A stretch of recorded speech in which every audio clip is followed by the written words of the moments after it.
Hello, whisperers. Welcome to the channel.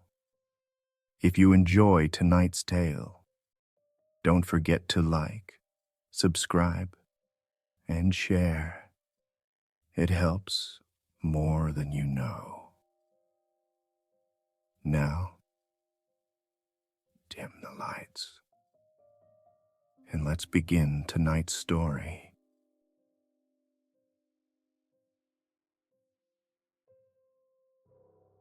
I wasn't planning on going out that night.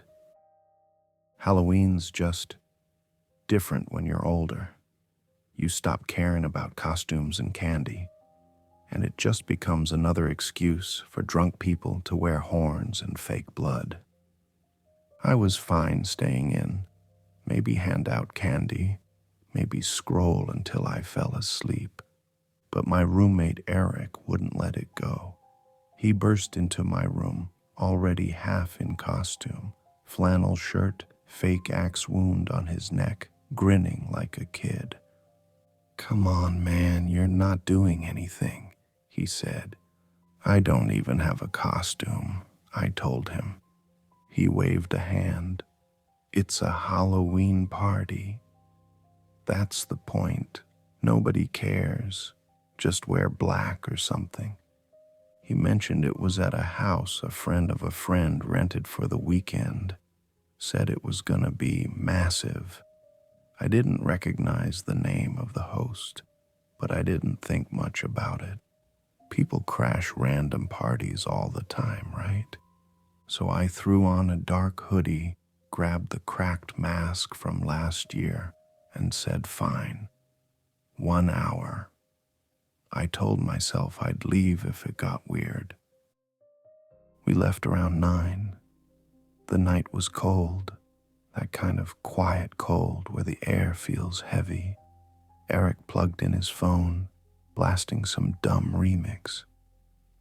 I watched the streets get emptier as we drove. Houses went from decorated to bare. Porch lights disappeared.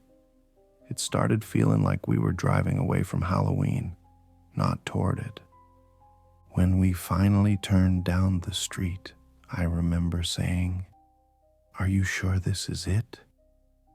He just nodded. Most of the houses were dark. No cars, no noise, except one at the very end. Its porch light burned this deep orange, and fog curled out from under the steps. From far away it looked festive, but the closer we got, the less it felt like a decoration. The fog wasn't thin. It was thick, like someone was pumping it from inside. Eric parked 2 houses down because the street in front was full of cars, every space taken. That part didn't make sense either. It wasn't even that big of a house. We walked up the driveway. The yard was dark, grass damp. No fake gravestones, no strings of lights, just one jack-o'-lantern by the door. It wasn't carved like a normal face either. No eyes, no smile, just one wide hole down the center and candlelight flickering inside. I asked if he knew anyone here besides his friend. He shrugged.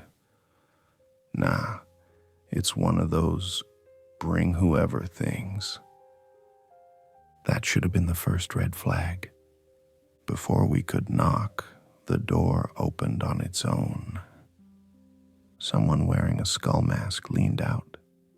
He didn't say hi, didn't ask who we were, just stepped back, like he'd been waiting. The smell hit first. Not bad exactly, just thick, like old candles and smoke, and something sweet underneath. Music played from inside, low and slow, not like a normal party. I don't know how else to describe it. It didn't have a beat, just a kind of pulsing sound, like breathing. We walked in and the door shut behind us. The first thing I noticed was the light. It wasn't bright. It came from candles, lamps, a few orange bulbs hung along the walls. Shadows stretched long.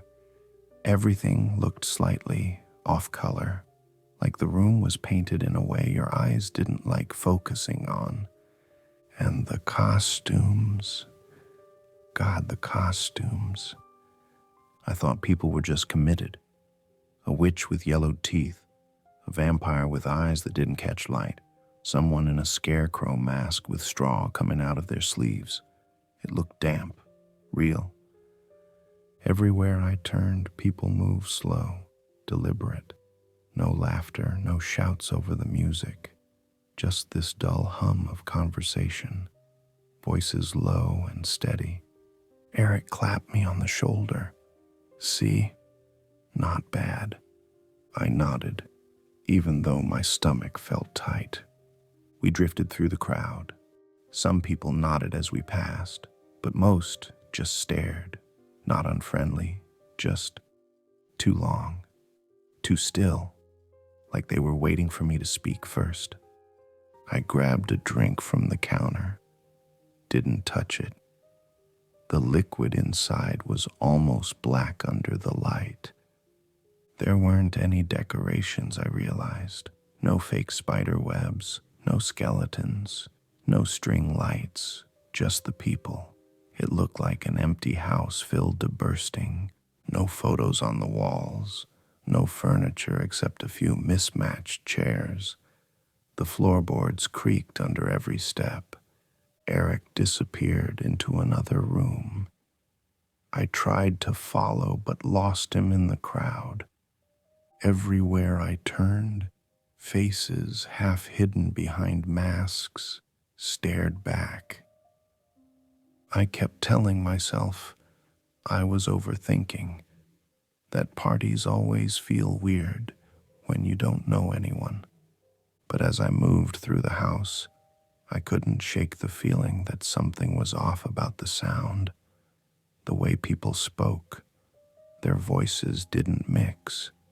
It wasn't chatter. It was layered, like whispers under the music. When I looked for a speaker, I couldn't find one. The music didn't seem to be coming from anywhere. After about 15 minutes, I'd had enough. I went to find the front door again, but it wasn't where I remembered. I passed the hallway twice, ended up in a different room entirely. Candles everywhere, windows draped shut. The air was hot, heavy. I finally spotted the skull mask guy again. Same spot, same drink. He looked right at me. "You made it," he said. I didn't know what to say, so I just nodded. He smiled, or at least, I think he did. The mask didn't move, but I felt it. That sense you get when someone smiles without showing teeth. That's when I realized something. I hadn't seen a single person take off their mask. Not once. I told myself to relax. Just a weird crowd, right? Artsy types, maybe. The kind of people who stay in character all night. I've been to parties like that before. Awkward at first, then fun once you loosen up. So I walked deeper into the room, trying not to stare at anyone too long. The air smelled like melted wax and something sour underneath. A slow, pulsing song thudded from somewhere I couldn't see. No DJ, no speakers. The walls seemed to hum with it. Someone brushed my arm. When I looked, it was a woman dressed as a witch. Pale green paint over her face, black shawl, silver eyeshadow. Only her eyes caught the candlelight wrong. They didn't reflect it. She grinned and whispered something, but her voice was too low to catch. I tried to joke, asked if she made her costume herself. She tilted her head, watching me too closely.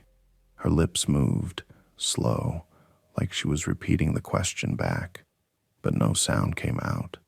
Then she turned and drifted away into the crowd. I wanted to find Eric. He'd vanished right after we walked in.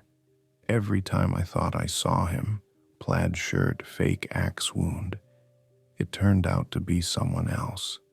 Everyone was moving strange, too smooth, like they were being guided through the room. I stopped near a table stacked with glasses and bottles. All the drinks were the same color, dark red, almost black. No beer cans, no soda, no ice, just one thick liquid that left streaks on the glass. A man in a skull mask was standing there, pouring. Same mask as the guy who opened the door. "Drink?" he asked, holding one out.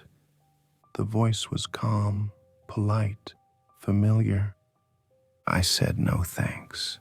My throat was dry, but I didn't want to touch anything in that house. He tilted his head slightly, then turned away, murmuring to himself. Not words, just low sounds, like someone humming into a wall. I backed off, trying to act casual. The music kept looping the same pattern, a steady dragging rhythm that didn't line up with how anyone moved. Some people swayed too slow, others didn't move at all. I caught sight of a guy by the wall wearing a scarecrow outfit. Straw poked out from under his sleeves. Real straw, not the shiny craft kind. It was dark at the tips, like it had been dipped in something. When he shifted, I heard it crunch. His face was wrapped in burlap, but his mouth was exposed, cracked, dry, like the skin had been stretched thin. He stared at me without blinking, didn't move, didn't even sway to the beat, just stood there until I looked away. I decided to go find Eric. There were stairs in the back, old, narrow ones, leading up to a hallway. The light up there flickered. I called out his name, but the music below swallowed it. The hall was lined with shut doors. No laughter, no noise behind any of them. Just silence and candlelight spilling through cracks. The wallpaper peeled in long strips. Dust clung to my sleeves when I brushed the wall. Halfway down, I found a small bathroom. The door was half open. Steam curled from the sink. I thought maybe Eric was in there, so I knocked. No answer. I stepped inside. The mirror above the sink was fogged over. Not from hot water, though. The tap was off. The glass itself felt warm, like someone had breathed on it for too long. When I wiped a streak clear, the reflection didn't look right. The light flickered, and for a second, my face looked like someone else's. I blinked hard. When I looked again, it was normal. Just me. Just bad lighting. I turned to leave and nearly walked into someone standing in the doorway. A man, or at least I think it was, wearing a full suit and a rabbit mask. Tall ears, red eyes painted on. He didn't move aside. We just stood there, me waiting for him to say something. When I tried to squeeze past, his head tilted, slow. The ears scraped the door frame, and then softly, almost kindly, he said, "You shouldn't be here yet." Before I could ask what he meant, he stepped away into the hall and vanished down the stairs. I didn't follow. I just stood there, listening. The music had changed. The low thrum from before was gone. Now it was quieter, like breathing, slow and heavy, coming from every wall. When I finally made it back downstairs, the crowd looked different. Not bigger, just denser, like more people had filled the same space. Their faces turned as I passed. They didn't speak, but their heads followed me in unison, like plants leaning toward light. I spotted Eric near the back door, or what I thought was a door. The shape of one, no handle, just a frame in the wall. He looked pale. He saw me, mouthed something, but I couldn't read his lips. Before I could reach him, someone stepped between us, a woman with a long veil over her face. She smiled. I could see her teeth through the fabric, but not her eyes. And then I realized no one had laughed all night. I finally spotted Eric again, across the room, near the back. He wasn't dancing or talking, just standing there, scanning faces like he didn't recognize anyone. I started moving toward him, careful not to bump into anyone. Every time I brushed a shoulder, the person turned to look at me, too fast, like they'd been waiting. When I reached him, he grabbed my wrist. His hand was cold. "Hey," I said, "you okay?" He nodded, but his eyes didn't match the motion. "We shouldn't stay long." "Why? What happened?" He shook his head, gaze darting around. "I don't think they're—" Then he stopped. His eyes flicked to something over my shoulder. I turned. Nothing, just the same crowd. When I looked back, he was gone again, slipped into the noise, swallowed whole. I tried calling his name, but the music drowned it out.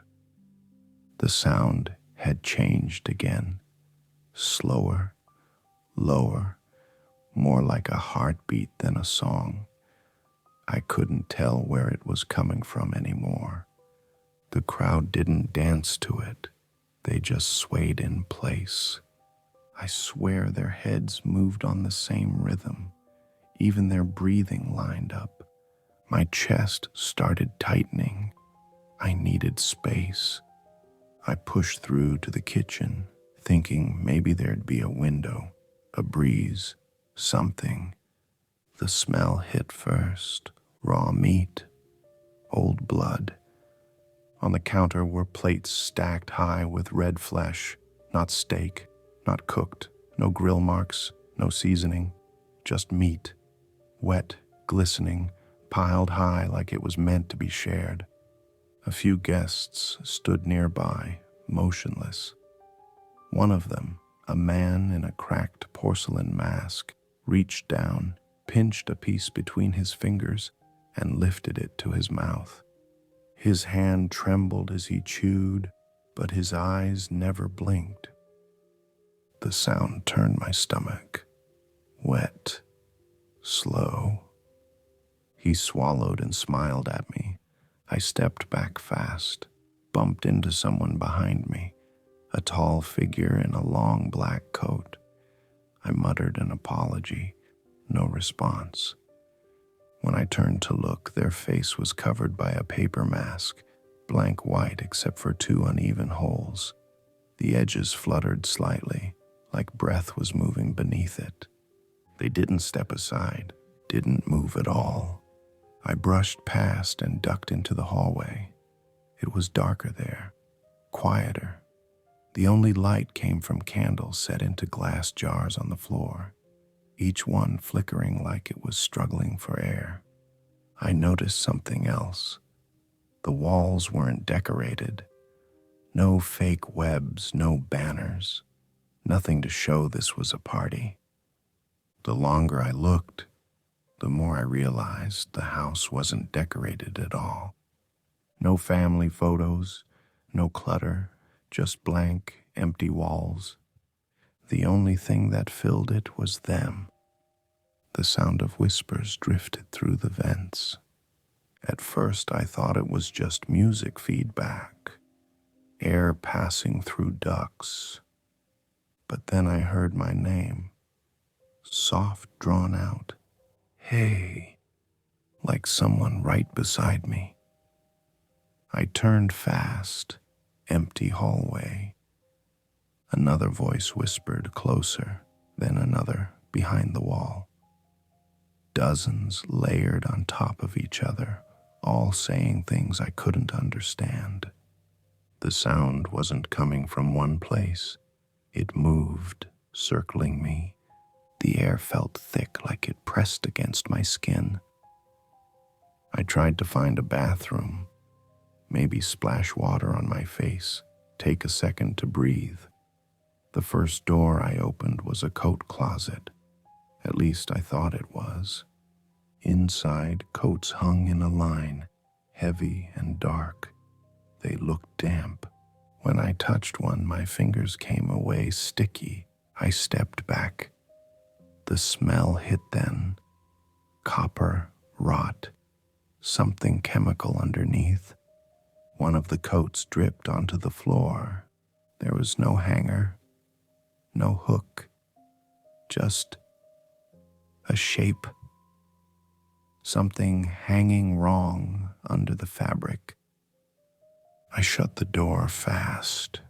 My heart was hammering. Down the hall, I saw a mirror, tall, freestanding, silver frame. It hadn't been there before. The glass shimmered like smoke trapped inside. I stepped closer, and the reflection rippled. Not the room behind me, just me. My face stretched and blurred, like it couldn't decide where to land. Something moved in the reflection, a dark shape standing behind me. I turned. Nothing. When I looked back, it was gone. But the mirror still shook, faintly, like it had been touched. That's when I realized how quiet the house had gotten. The music had stopped. No chatter, no footsteps. Just that thick silence pressing against my ears. From somewhere deeper in the house, I heard a door creak open, long, slow, wood bending under strain. Then a voice, calm, deep. Midnight approaches. Prepare the host. I didn't know what that meant. I didn't want to. I backed away, heart pounding, breath shallow. My hand brushed the wall. It was warm like skin. That's when I knew I had to find Eric. Whatever this was, it wasn't a party anymore. It was something else. I stood there, breathing hard. The music had stopped. The whispers, too. For the first time all night, the house was silent. I should have left right then. I should have broken a window or screamed or done something, but I didn't. I just stood there, frozen in that heavy air, listening to my own heartbeat. Then, footsteps, slow, heavy, coming from somewhere deeper inside. The crowd started turning one by one, all facing the same direction. Their movements were too smooth, too coordinated, like a single body made of many. A figure stepped into the room, tall, broad-shouldered, skin pulled tight where it shouldn't, the one I'd seen before, with the stitched mask. But now, Up close, I realized it wasn't a mask at all. The seams ran deep into his flesh, pulling it together like something had torn him apart and forced him back wrong. He raised a hand, and every candle in the house dimmed at once. Not out, just low enough that the shadows reached us. When he spoke, it wasn't loud, but every word seemed to vibrate in my ribs. Midnight comes. Let the feast begin. The crowd answered in a single breath. Not words, just noise. A low, rattling moan that made my skin crawl. I started backing away. My legs felt weak. Someone brushed against my shoulder, cold skin, slick. Eric appeared beside me, eyes wide, face pale. "We need to go," he whispered. "I know," I said. "Where's the door?" He pointed toward the front of the house, but the hallway was gone. Just a wall now, pulsing faintly with light. "Come on," he said. "The window." Before we could move, the stitched man, the host, spoke again. "Tonight, we remove the lie." All around us, the crowd began to move. Hands reached up, claws digging at faces. Masks tore away. Skin came with them. A woman near the corner pulled off her own smile, revealing black gums lined with teeth too long to belong. Another guest ripped open his shirt, ribs splayed outward like wings, something beating beneath them. The air filled with a sound I can't describe, part chanting, part screaming. The floorboards beneath us shifted. The wood was slick. When I looked down, blood was running between the planks, following cracks toward the center of the room. Eric grabbed my arm. "Back door." We pushed through the crowd, or tried to. They didn't fight us, but they didn't let us through either. Every time I shoved past one, another turned to look. Their eyes, the ones that still had eyes, were pitch black. Someone screamed behind us. I looked back. A man in a white rabbit mask had lifted another guest clean off the ground. The sound of tearing followed, wet and final. Eric yanked my sleeve. "Don't look." We made it to the kitchen. The smell hit like a wall, copper and smoke. Those plates of meat were gone now. Only streaks of red remained, and something was moving inside the sink. It pulsed once, like a throat swallowing. Eric threw open a door at the end of the hall. It led to a narrow set of stairs. We climbed fast, barely able to see in the dark. Upstairs was colder. Empty rooms, long hallways. But the sound followed, the chanting, the scrape of nails across the walls. Halfway down, Eric stopped. He turned to me, breathing hard. "They're not chasing us." I looked back. He was right.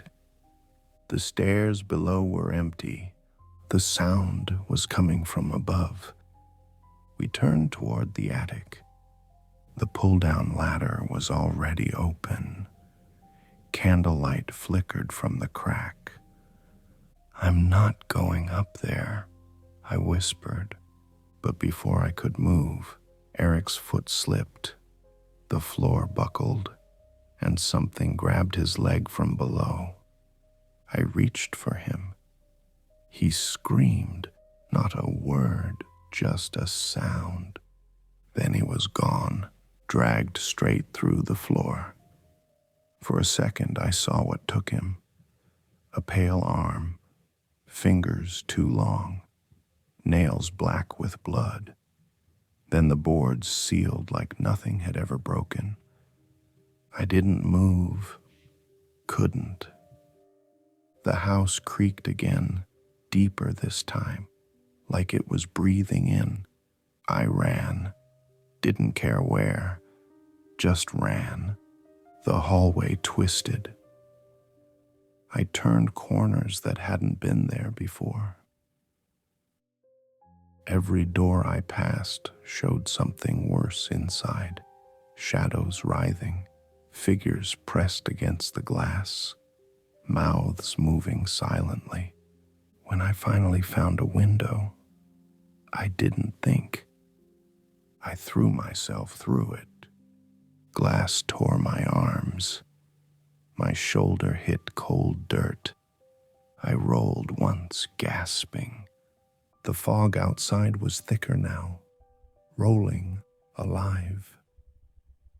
The house loomed above, windows burning blue. Screams carried through the mist. One of them was Eric's. I pushed myself up, running blind. My shoes slipped in wet grass. The ground felt soft, like it didn't want to let go. When I looked back, the house flickered.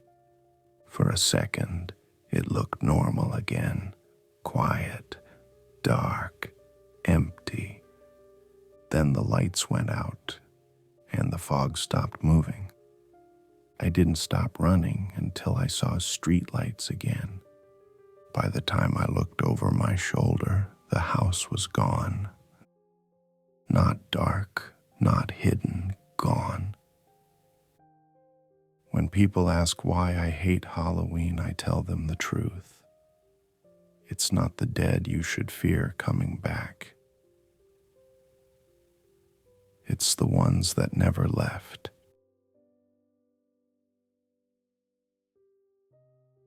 The Halloween game. What you need to know. If you're reading this, someone probably told you about the Halloween game. Maybe they gave you a link. Maybe you found this on your own. Either way, you're considering trying it, and you need the actual rules. Not rumors, not speculation, not half-remembered details from some forum thread. This is what I know for certain, compiled from multiple accounts and cross-referenced against everything I could verify. The game is real. It exists. It can only be played once per year, on Halloween night, and it requires a very specific set of conditions to begin. It's been documented for at least 30 years, possibly longer. Before the internet, people knew about it through word of mouth, through notebooks passed between friends, through warnings whispered at parties. Now it spreads faster. I'm writing this because people deserve accurate information. The internet is full of half-truths and made-up variations. What follows is the actual structure of the game, based on first-hand accounts from people willing to discuss it afterward.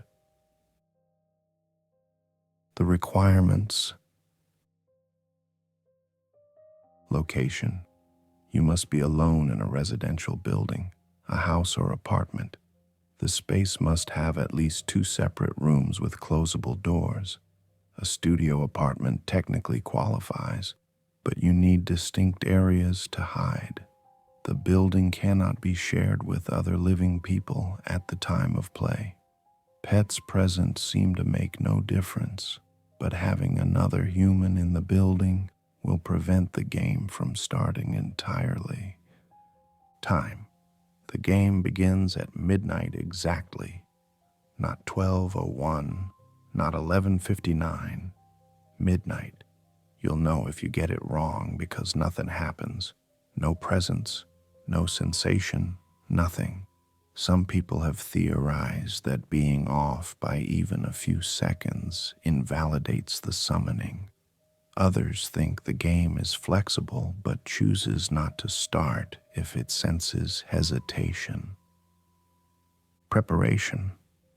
In the hour before midnight, you should eat something and use the bathroom. You won't be able to do either during the game. Walk through your entire building with the lights on. Familiarize yourself with every room, every corner, every possible hiding place. Some people create mental maps, some photograph their spaces. This preparation serves two purposes. It steadies your mind before you begin, and it gives you tactical advantage. The summoning. At midnight, you must stand in the room where you plan to hide first. Your position in this room will determine where the seekers begin their search, so choose carefully. Pick a room central to the building if you want options, or a room near your intended hiding spot if you want to minimize travel time. Recite the following. I invite the players. I invite the seekers. I invite those between. Come find me before the sun. The game begins now. Say it 3 times. Your voice should be calm and steady. Whisper it. Don't shout. Projection and volume seem to matter less than sincerity.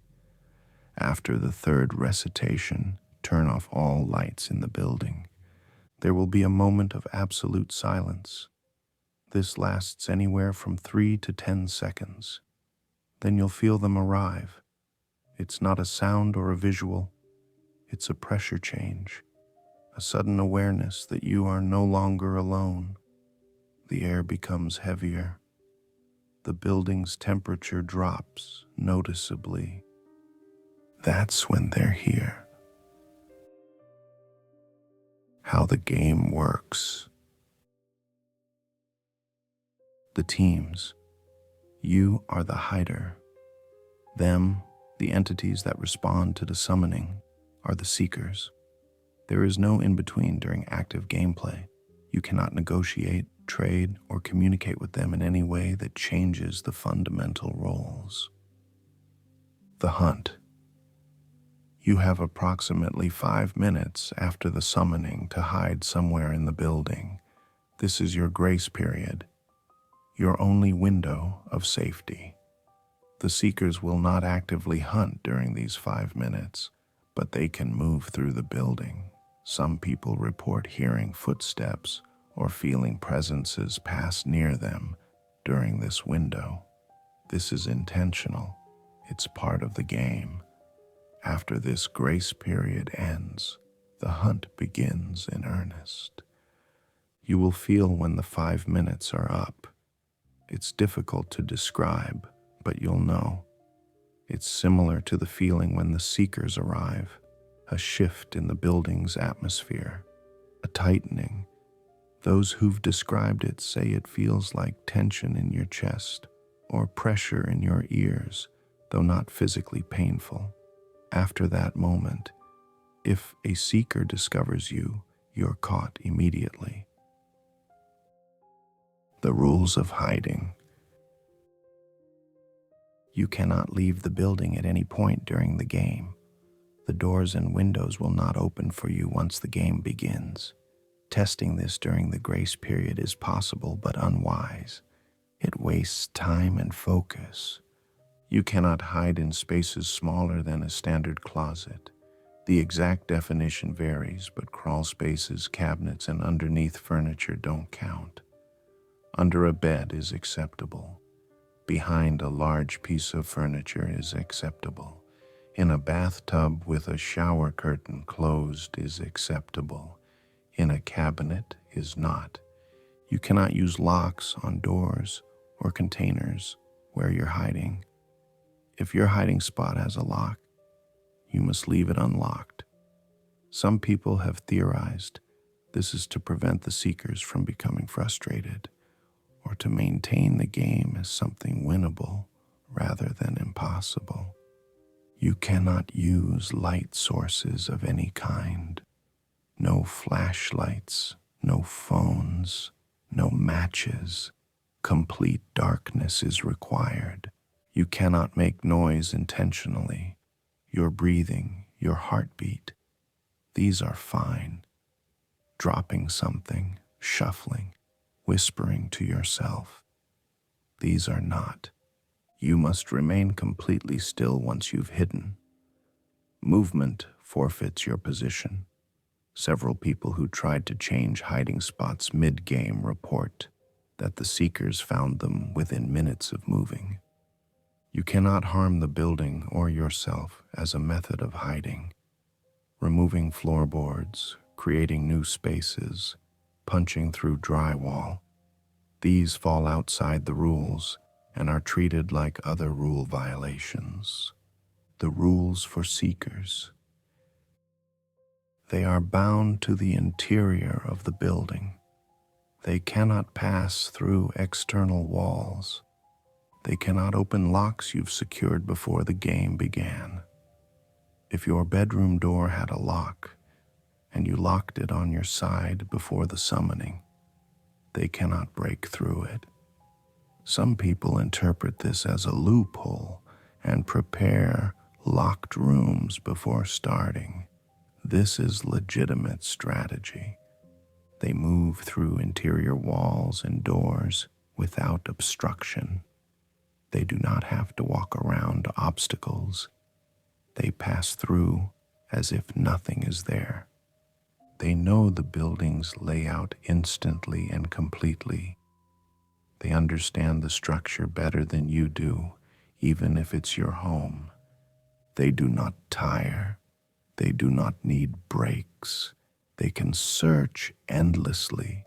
They can sense movement and sound from anywhere they choose to focus. They don't have to search methodically. They can listen from any point in the building and detect disturbances. This is why staying silent and still is critical. They cannot lie about their location or capabilities. If you somehow communicate with them, people rarely try. They will answer truthfully, but most find that their presence makes lying impossible anyway. What caught means when a seeker finds you, they will touch you. Physical contact is always involved. It feels cold, unnaturally cold, like touching something that's been in a freezer for hours. Your skin will react. Some people report visible frost or numbness at the point of contact. Along with the cold comes a moment of profound wrongness, an overwhelming sense that you don't belong in your own skin, that something essential about you is incorrect. The sensation lasts only a few seconds, though it often feels longer. After that, you'll understand without explanation that you've joined their team. The understanding is absolute and non-negotiable. You won't remember deciding this. You'll simply know it's true. Your compulsion to hide will vanish. Your compulsion to seek will begin. Once caught, you are no longer the hider. You become a seeker. You gain the same abilities they have. The ability to move through walls, to sense movement, to navigate the building perfectly. You will feel compelled to seek, and you cannot resist this compulsion. Your former self, your identity as the hider, becomes distant and abstract, like a memory of a dream. What happens if you're caught? Several accounts describe the experience from the perspective of someone who's been caught. They report that you retain full consciousness and memory, but your motivations change completely. You don't want to catch the hider out of malice. You simply want to, the way you want food when you're hungry. There's no choice involved. You become part of the seeking collective, and you don't experience it as wrong or invasive. You experience it as natural. No one has reliably reported what happens to caught players after sunrise. Some people claim caught seekers simply vanish. Others claim they remain in the building indefinitely. A few accounts suggest that caught players are somehow released after sunrise and left with no memory of the catch, only confusion about missing time. These accounts are contradictory and unverified. Winning the game. If you're the last one standing, if you remain uncaught until sunrise, when sunlight enters the building, the seekers will vanish instantly. You'll feel it happen the same way you felt them arrive. The pressure in the air releases, the temperature normalizes, the building becomes yours again. The game ends, you win. Your reward. You are granted one wish, one single thing you ask for, and it will be given to you. The specifics of how it manifests are not something you control. The wish is binding and irreversible. You don't get to negotiate terms or watch a monkey's paw scenario play out.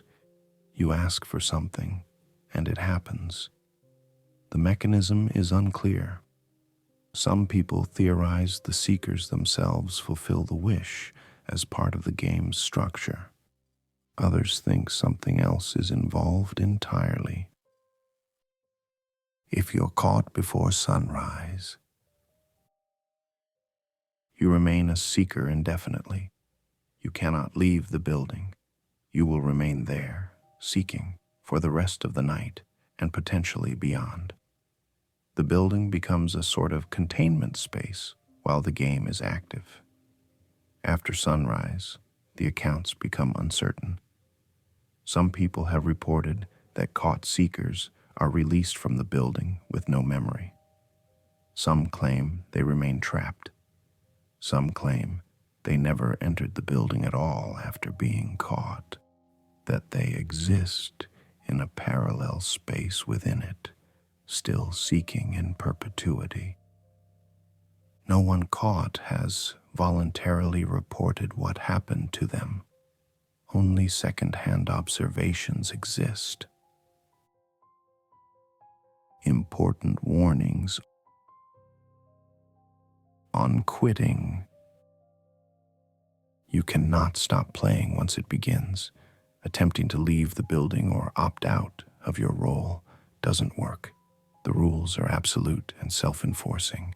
People who've tried to simply leave report that the doors won't open, the windows won't budge, and an overwhelming sense of dread makes them unwilling to try harder. It's not a physical barrier so much as a rule you've already agreed to by summoning them. On cheating, some people have tried to bend the rules, hiding outside and doors locked, securing locks on hiding spots. Seekers find you anyway, as if the lock doesn't exist. Turning on lights. They turn off immediately and cannot be turned on again during the game. When the rules are broken, the seekers become aggressive. They stop playing like they're searching and start playing like they're hunting. The game changes. No one who broke the rules has successfully hidden for the remainder of the night. Most were caught within minutes of their violation. On physical defenses, several people have attempted to use weapons or physical barriers to protect themselves. Locked doors work. If your room had a lock before the game began, they cannot pass through. But weapons do not. Barriers do not. Seekers are not physical entities in a conventional sense. A knife cannot cut them. A wall of furniture cannot stop them. They exist partially outside normal physical laws, and anything that tries to harm or obstruct them triggers the rule-breaking response. On wishes. Several people have won and made their wishes. Their outcomes vary significantly. Some people seem fine afterward. They won what they asked for and live with it. Some people seem to regret asking, though they won't discuss what they wished for at all. A few people reportedly went missing after making their wish, though these accounts are anecdotal. One verified account describes someone who wished to take back their wish, and the wish was granted. They returned to the moment before they made it, still the winner of the game, able to choose differently. They made a different wish, got it granted, and have lived with that outcome. Make sure you know exactly what you're asking for. Wishes are tricky things, and the game doesn't interpret your intent. It interprets your words. Telling others. You can share the rules. You should probably think carefully about whether you should. Everyone who reads this becomes a potential player. The game spreads because people know about it. Whether this is intentional on the part of the game itself or simply human nature, the result is the same. More players, more hunters, more caught seekers.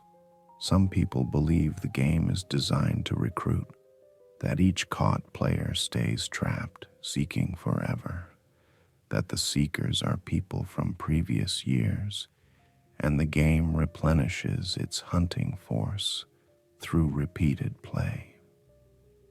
This is speculation, but it's worth considering. One last thing.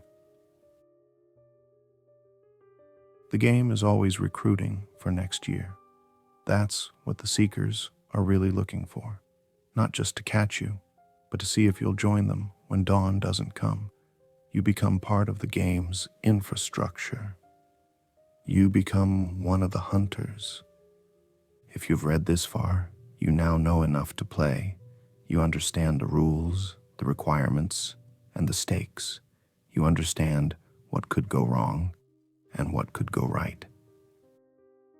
The question is, do you want to? And if you do, if you decide to summon them on Halloween night at midnight, please understand that you're not just making a choice for yourself. You're answering an invitation that's been extended for decades. You're stepping into something that's been waiting for you. Make sure you're ready.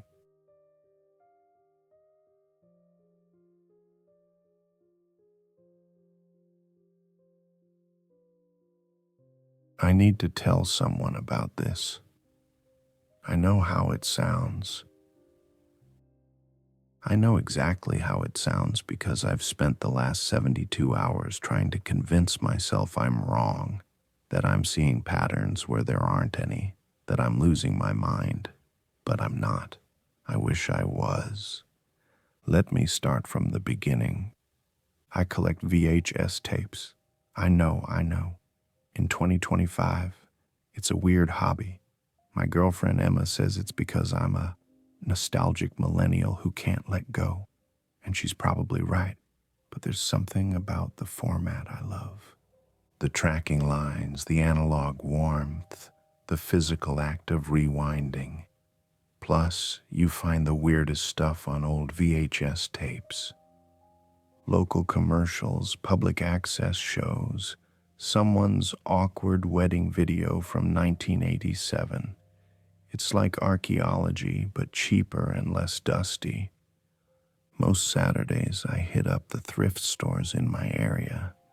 There's a circuit I do. Goodwill on Palmer Street, the St. Vincent de Paul on Morrison, and if I have time, this place called Yesterday's Treasures out near the highway. Yesterday's Treasures is my favorite because the old lady who runs it, Margaret, doesn't really know what she has. She just prices everything at $1 and calls it a day. 3 weeks ago, it was October 4th, I remember, because Emma had just left for that conference in Denver. I was digging through a box of tapes at yesterday's treasures, mostly garbage, recorded episodes of Friends, a workout video called Buns of Steel, somebody's recording of the 1996 Summer Olympics opening ceremony. The usual stuff. Then I found it. It was at the bottom of the box, underneath a copy of Titanic, still in its clamshell case. The tape itself was in a generic black plastic case, the kind you could buy in bulk at Radio Shack back in the day. No label on the front, but on the spine, someone had written in blue ballpoint pen, September 14th, 2023, March 7th, 2024. That was it, just dates. I almost put it back. I had already grabbed a few tapes, a weird instructional video about beekeeping, and what I thought might be a local news broadcast from the early 90s, but something made me hold on to it. Maybe it was the way the dates were written, very precise, very deliberate, or maybe it was the weight of it. I know that sounds stupid, but I swear it felt heavier than a normal VHS tape, denser, somehow. Margaret rang me up. She was watching some cooking show on a tiny TV behind the counter, not really paying attention. "Find anything good?" she asked. Same thing she asks every time. "Maybe," I said. "What's the story with these?" I gestured to the box of tapes. She shrugged. "Estate sale. Lady died. Family didn't want any of it. Brought it all here in garbage bags. Sad, really. You spent your whole life collecting things and then..." She made a gesture like dispersing smoke. I thought about that on the drive home. Someone had recorded whatever was on this tape, had dated it carefully, had kept it for years, and then they died, and their family threw it out, and now it was mine for $1. The thing is, I didn't watch it right away. I got home, put all the tapes on my shelf with the others. I have probably 200 at this point. Emma hates it, and kind of forgot about it. I watched the beekeeping video that night. Incredibly boring, by the way. Just 40 minutes of a monotone guy explaining hive structures, and then got distracted by work. I'm a graphic designer, freelance, which means I work from home and have terrible boundaries between work time and not work time. I had a logo project due and a client who kept changing their mind about fonts, and honestly, the next few days were a blur of revisions and passive-aggressive emails. It wasn't until the following Saturday, October 11th, that I even thought about the unlabeled tape again. Emma was still in Denver. Her conference got extended. Something about networking opportunities. I wasn't really listening when she explained it. And I was bored. I'd finished my client work. The apartment was cleanish, and I didn't feel like going out. So I decided to go through my recent finds. I made popcorn. This is relevant, I think, because I remember so clearly sitting on my couch with that bowl of popcorn, the apartment smelling like butter and salt, completely relaxed. The last time I felt normal. I popped the tape in. My TV is from 2015.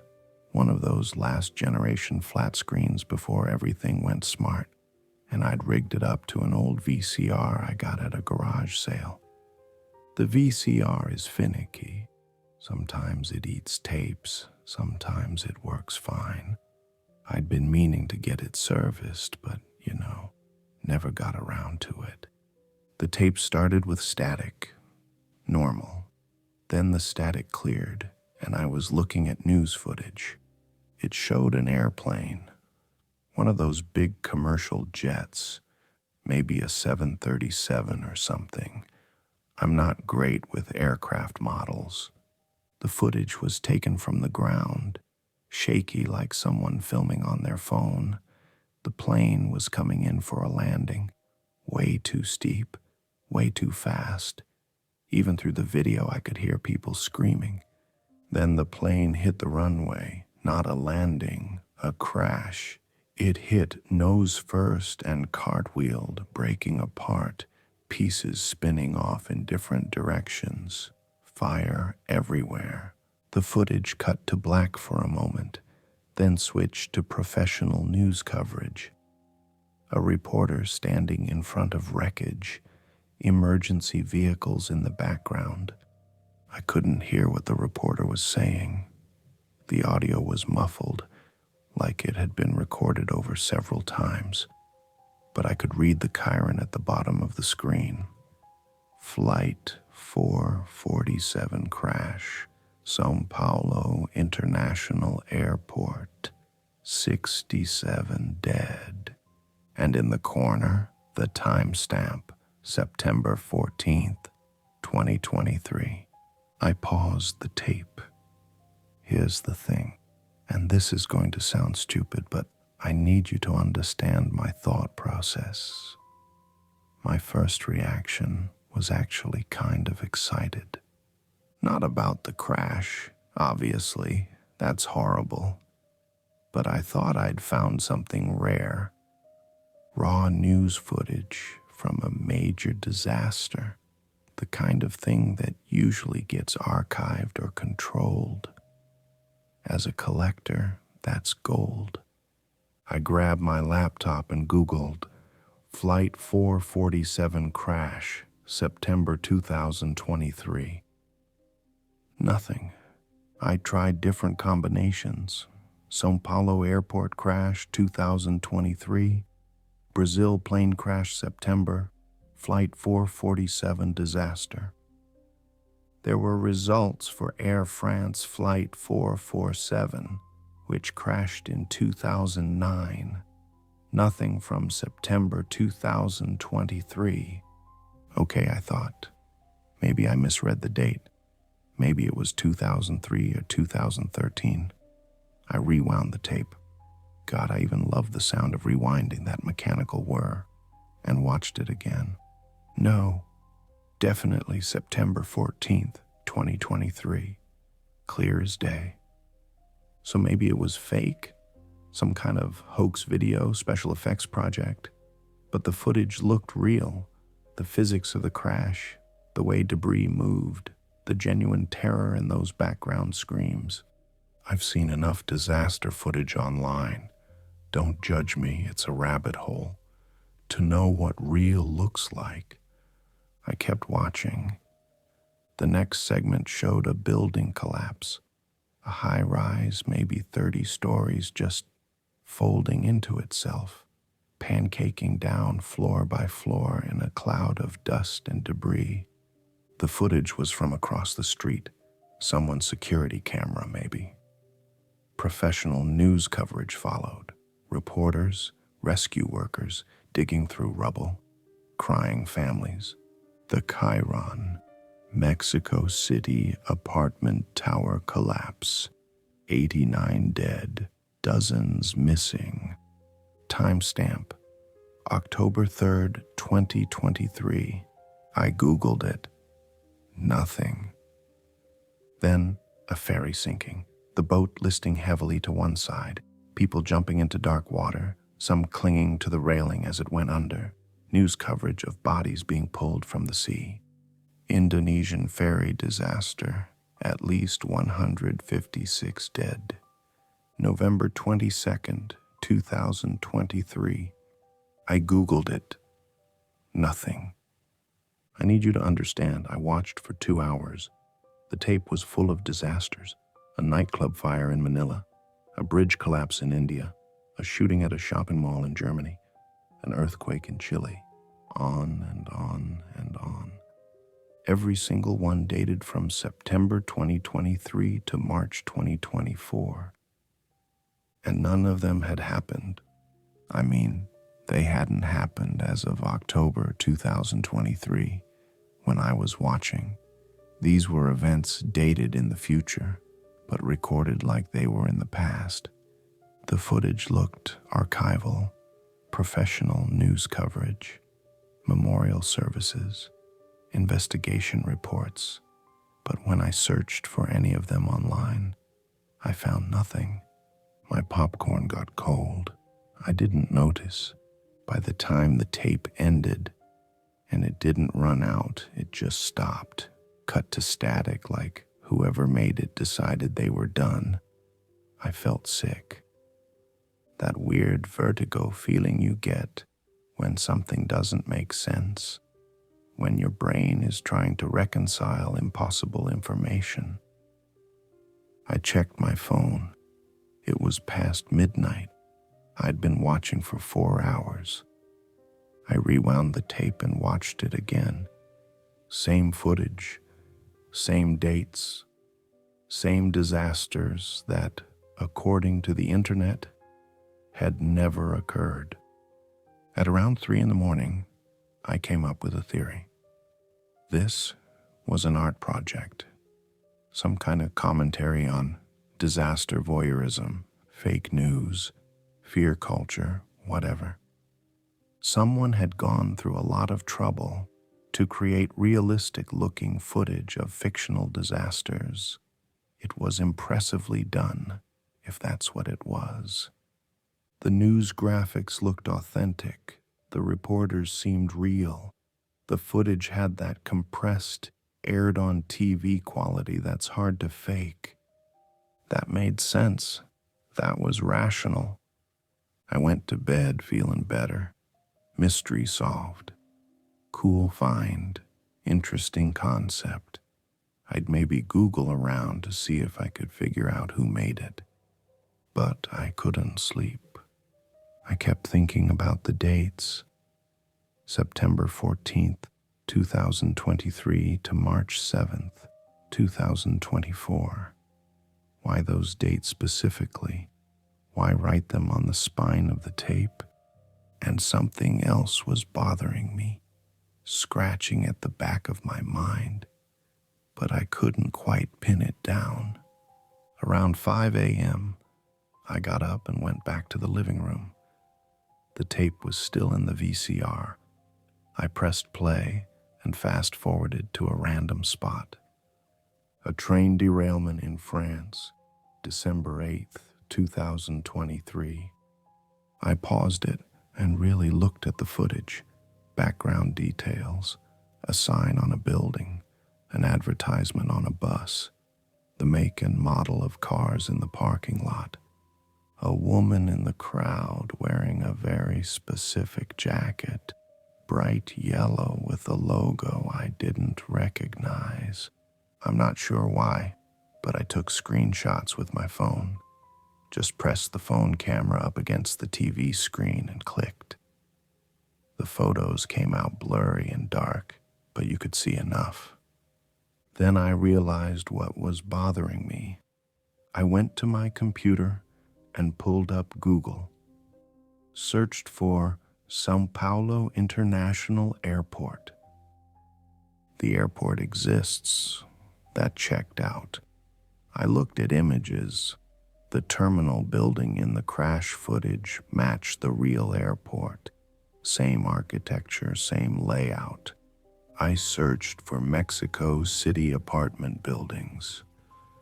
The building that collapsed in the footage, I found it, or one that looked exactly like it, a high-rise called Torre Diamante. I checked Google Earth, Street View, same building, still standing, as of the most recent photos from 2023.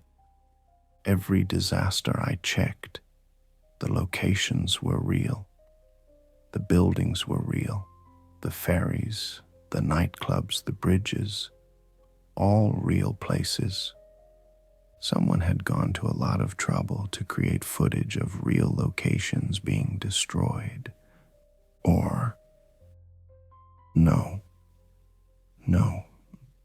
that was crazy. I shut my laptop and tried to think rationally. There had to be an explanation. Maybe this was some kind of risk assessment video, something made for insurance companies or disaster planners. Here are the places that could have a disaster. Here's what it might look like. But why the specific dates? Why make it look like archived news footage? I didn't watch the tape again that day. I tried to work, but I couldn't focus. Every time I looked at the shelf where I keep my tapes, I could see it. The black case with the blue pen dates on the spine. Emma called that afternoon, asked how I was, what I'd been up to. I almost told her about the tape, but I didn't. What would I even say? Hey, honey, I found this weird VHS that shows disasters that haven't happened yet. She'd think I was having some kind of breakdown. Maybe I was. That night I did something stupid. I got drunk. Not falling down drunk, but enough that my judgment was impaired. Enough that around 11 p.m., I decided it would be a good idea to watch the tape again, to prove to myself it was nothing, to find the explanation I'd missed. I made it through about half before I had to stop, because I'd noticed something new. In the background of one of the disasters, a warehouse fire in Thailand, dated January 15th, 2024, there was a news ticker running along the bottom of the screen. I hadn't paid attention to it before, had been focused on the main story, but now I saw it, and I felt ice run down my spine. The ticker was showing other news stories, a political scandal in Japan, a celebrity death, a breakthrough in cancer research, normal stuff. Background information that news stations run while covering their main story. Except one of the items caught my eye. Tech CEO Marcus Reynard dies at 52. I knew that name. Marcus Reynard ran a company called Dataflow, one of those Silicon Valley startups that's always in the news. I'd actually done some design work for a company that contracted with Dataflow years ago. I remembered Reynard from the tech blogs. Young guy, kind of a genius, very Steve Jobs-esque in his presentations. I paused the tape, zoomed in with my phone camera. The ticker was blurry, but I could make it out. I checked online. Marcus Reynard was alive, very much alive. Had just given an interview 2 days ago about AI ethics or something. So either this fake footage had also included fake news about a real person dying, or I couldn't finish that thought. I turned off the TV. I took the tape out of the VCR. I put it in its case and shoved it to the back of my closet, behind a box of winter clothes. I didn't want to see it anymore. But that night I couldn't stop thinking about it, about all those dates. September 14th, 2023 to March 7th, 2024. September 14th had already passed. Nothing had happened. No plane crash in Sao Paulo. October 3rd was coming up soon, just a few weeks away. And then I had a thought that made me feel sick all over again. What if I'd gotten it backwards? What if these weren't disasters that were going to happen, but disasters that should have happened, that were supposed to happen in some other timeline or reality? And this tape was, what, evidence? documentation. I'm not into multiverse theory or anything, but I couldn't stop thinking about it. I barely slept that night. When I did, I dreamed about planes falling from the sky. I tried to forget about the tape. I really did. Emma came back from Denver on October 15th, and having her around helped. The apartment felt less empty, less like the kind of place where you sit alone at 3 a.m. watching cursed VHS tapes and spiraling into paranoid theories. We did normal couple things, went out to dinner, watched Netflix, had friends over for game night. I didn't mention the tape. It stayed in a closet, and I pretended it didn't exist. But I couldn't stop thinking about the dates. October 3rd had come and gone. No apartment building collapse in Mexico City. I checked the news obsessively that day, refreshing Google News every few minutes, searching for any mention of Torre Diamante, or structural failures, or anything even close. Nothing happened, just a normal Tuesday in October. I felt relieved and stupid in equal measure. See, just a weird art project. Nothing to worry about. Go back to your normal life. Except I kept checking the other dates too. November 22nd, the Indonesian ferry disaster. I marked it on my calendar. Told myself I'd check the news that day just to be sure. Just to finally put this whole thing to rest. December 8th, the train derailment in France. January 15th, warehouse fire in Thailand. All the way to March 7th, 2024. Emma noticed I was distracted. One night in late October, we were watching a movie, some romantic comedy she'd picked, and I realized I hadn't been paying attention for 20 minutes. I was thinking about the tape, about Marcus Renard and that news ticker. "You okay?" Emma asked, pausing the movie. "Yeah, sorry. Just work stuff." She gave me that look, the one that means she knows I'm lying but isn't sure if she wants to push it. "You've been weird since I got back," she said. "Did something happen while I was gone?" I almost told her I wanted to, but I could already imagine how she'd react.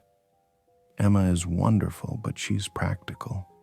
She's a software engineer. She thinks in logic and code. If I told her about a VHS tape that shows disasters that haven't happened, she'd tell me to get more sleep and maybe talk to someone. "Just been stressed about the Hendrix project," I said. The Hendrix project was a real thing, a logo redesign for a restaurant chain that was being a pain. Good cover story. She studied me for a moment, then nodded and unpaused the movie. But later that night, after she'd gone to bed, I snuck out to the closet and pulled out the tape. I didn't watch it. I just held it, looked at those dates written on the spine, tried to figure out what the hell I was dealing with. The thing is, I'm not a superstitious person. I don't believe in ghosts or premonitions or any of that stuff. I believe in cameras and tape and magnetic particles storing visual information. That's it. There had to be a rational explanation. Maybe the tape was from an alternate reality where these disasters did happen, and somehow it crossed over into our reality. No, that's insane. Maybe it was from the future, sent back as a warning. Even more insane. Maybe someone had time traveled and recorded actual future news footage. Completely insane.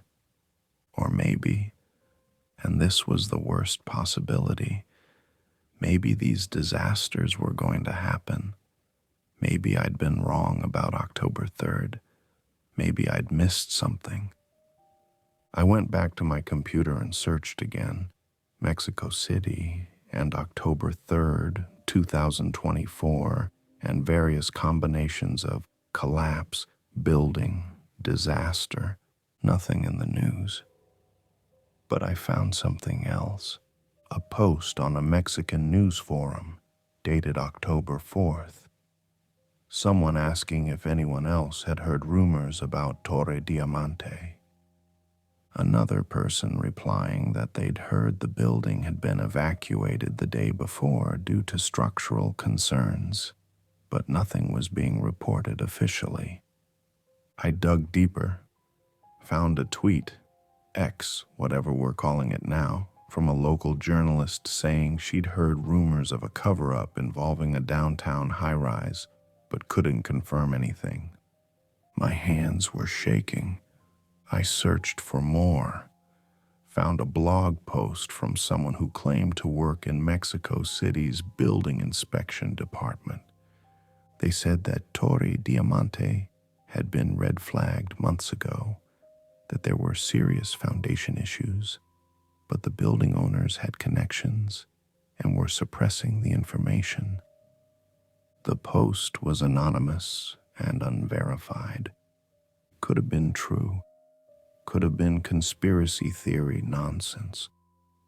But what if the building had been on the verge of collapse? What if something had happened on October 3rd, or was supposed to happen, and somehow it didn't? I was spiraling. I knew I was spiraling. This is what conspiracy theorists do. Find random, unconnected pieces of information and weave them into patterns that don't exist. I put the tape back in the closet and tried to sleep. November 22nd couldn't come fast enough, and also, I was dreading it. The weeks between were strange. I kept working, kept hanging out with Emma, kept up my normal routines, but part of my brain was always counting down. 13 days until November 22nd.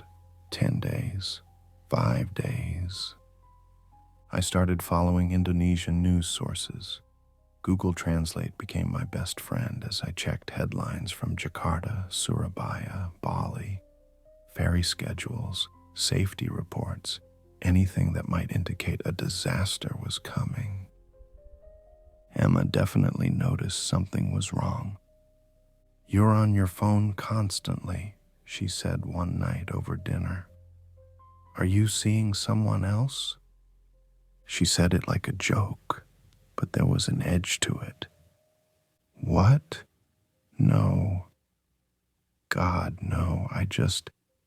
I've been following this news story. What news story? I scrambled for an answer.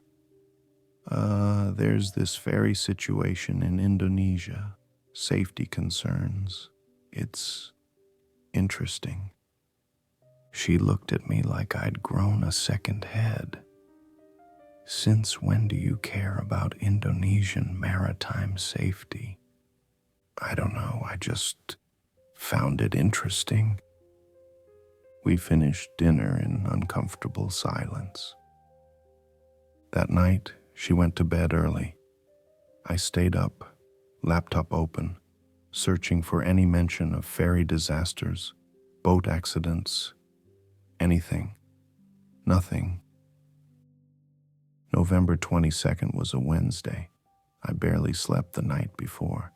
Emma had an early meeting, so she left around 7 a.m. I was already awake, had been for hours, refreshing news sites. Indonesia is 12 to 14 hours ahead of the U.S. East Coast, depending on the exact location. So by the time I was checking the news on the morning of November 22nd, it was already late evening in Jakarta. If something was going to happen, it might have already happened. I checked everything I could find. Major Indonesian news outlets, international news, Twitter feeds from Indonesian journalists, ferry company websites, maritime safety bulletins. Nothing. By noon, I was refreshing pages every few minutes. By 3 p.m., I'd given up pretending to work. I just sat there staring at my screen, waiting for news of a disaster that didn't come. By midnight, November 22nd was over in Indonesia. November 23rd had started there. Nothing had happened. No ferry disaster. None dead. I should have felt relieved.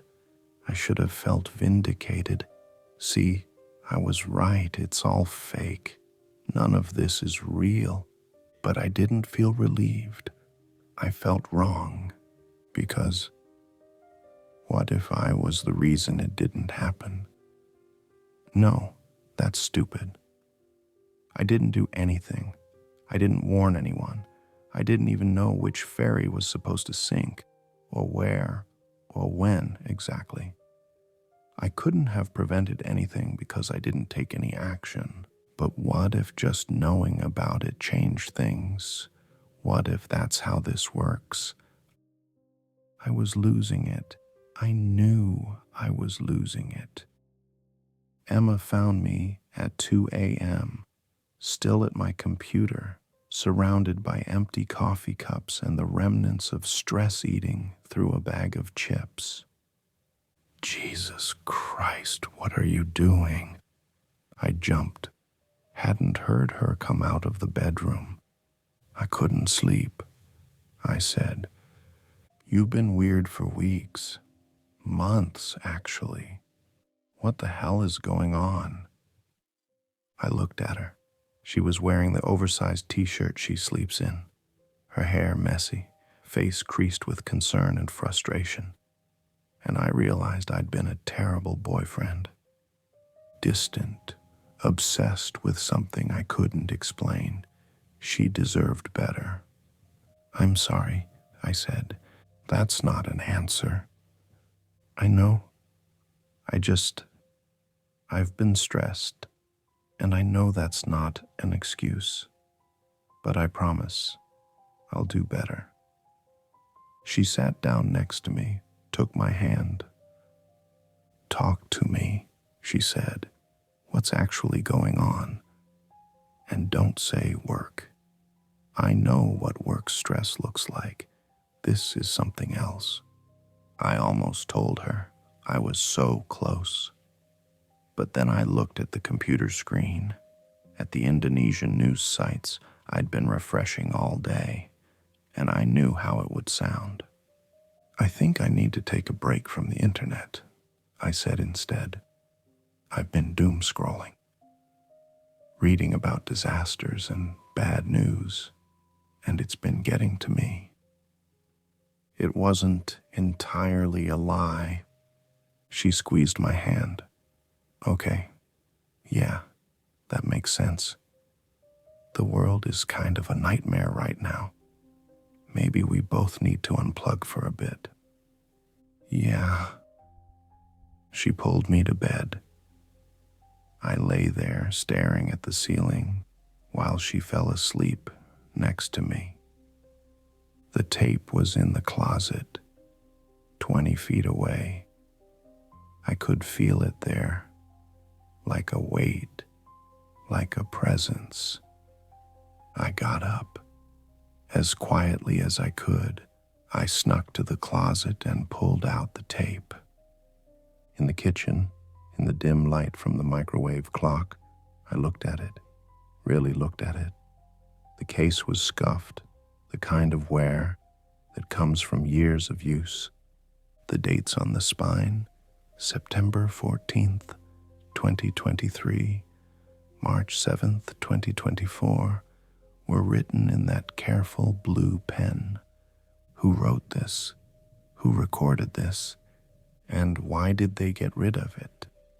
I thought about Margaret at yesterday's treasures. Estate sale, lady died, family didn't want any of it. Someone had died. Someone who owned this tape. Maybe someone who knew what it was, what it meant. And they died before they could, what? Warn people? Explain it? I needed to watch it again, I know. I know that's the definition of insanity, but I had to. I needed to see the next date, needed to confirm what I remembered. I went to the living room, kept the volume low, and put the tape in.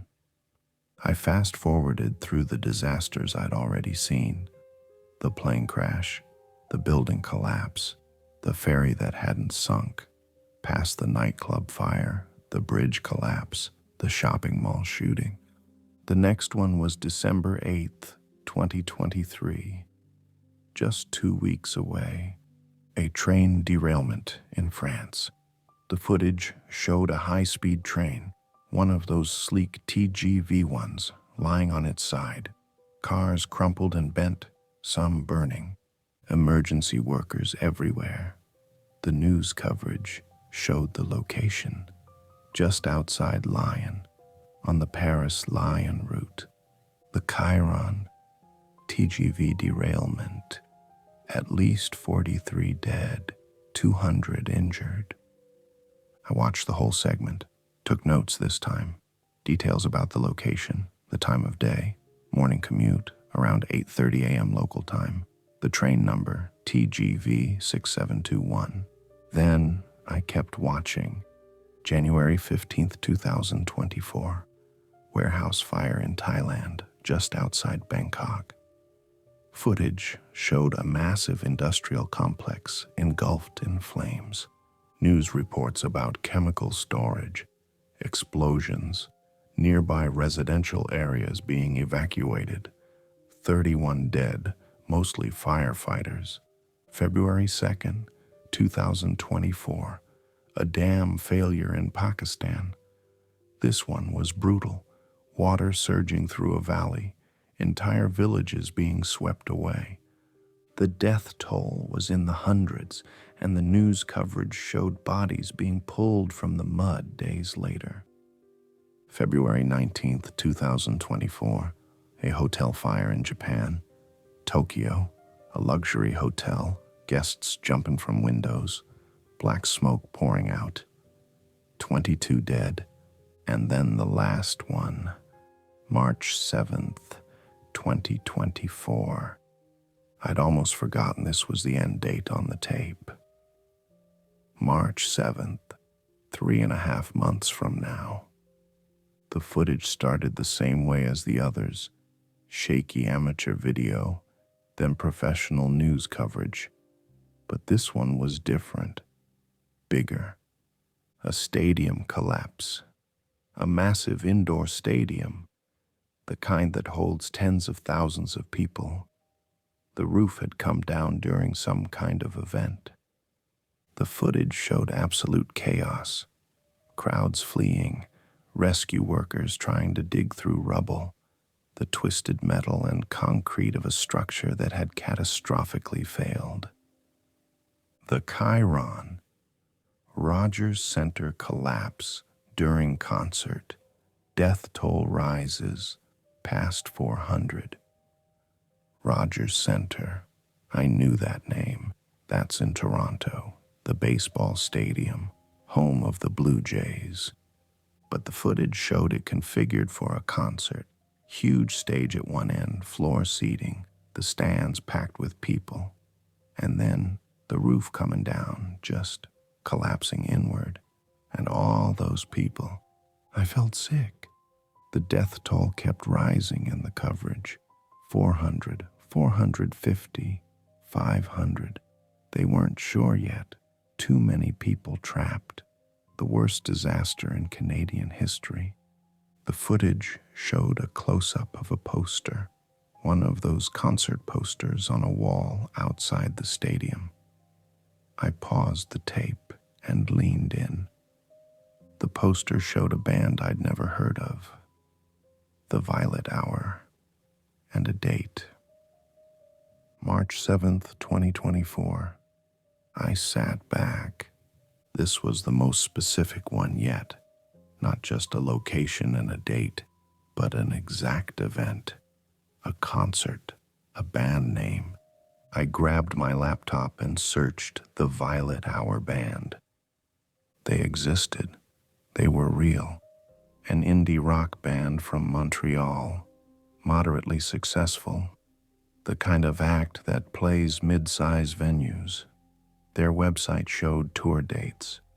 Nothing scheduled for Rogers Center in March yet, but it was only November. Tours get announced months in advance. I searched Rogers Center Concerts 2024. The venue website showed a few things scheduled: a basketball game, some family shows, a couple of big-name artists in the summer. But the March schedule wasn't fully posted yet. I could check back. I could see if the Violet Hour announced a Toronto show for March 7th. And if they did, what would I do? I turned off the TV. I ejected the tape and held it in my hands.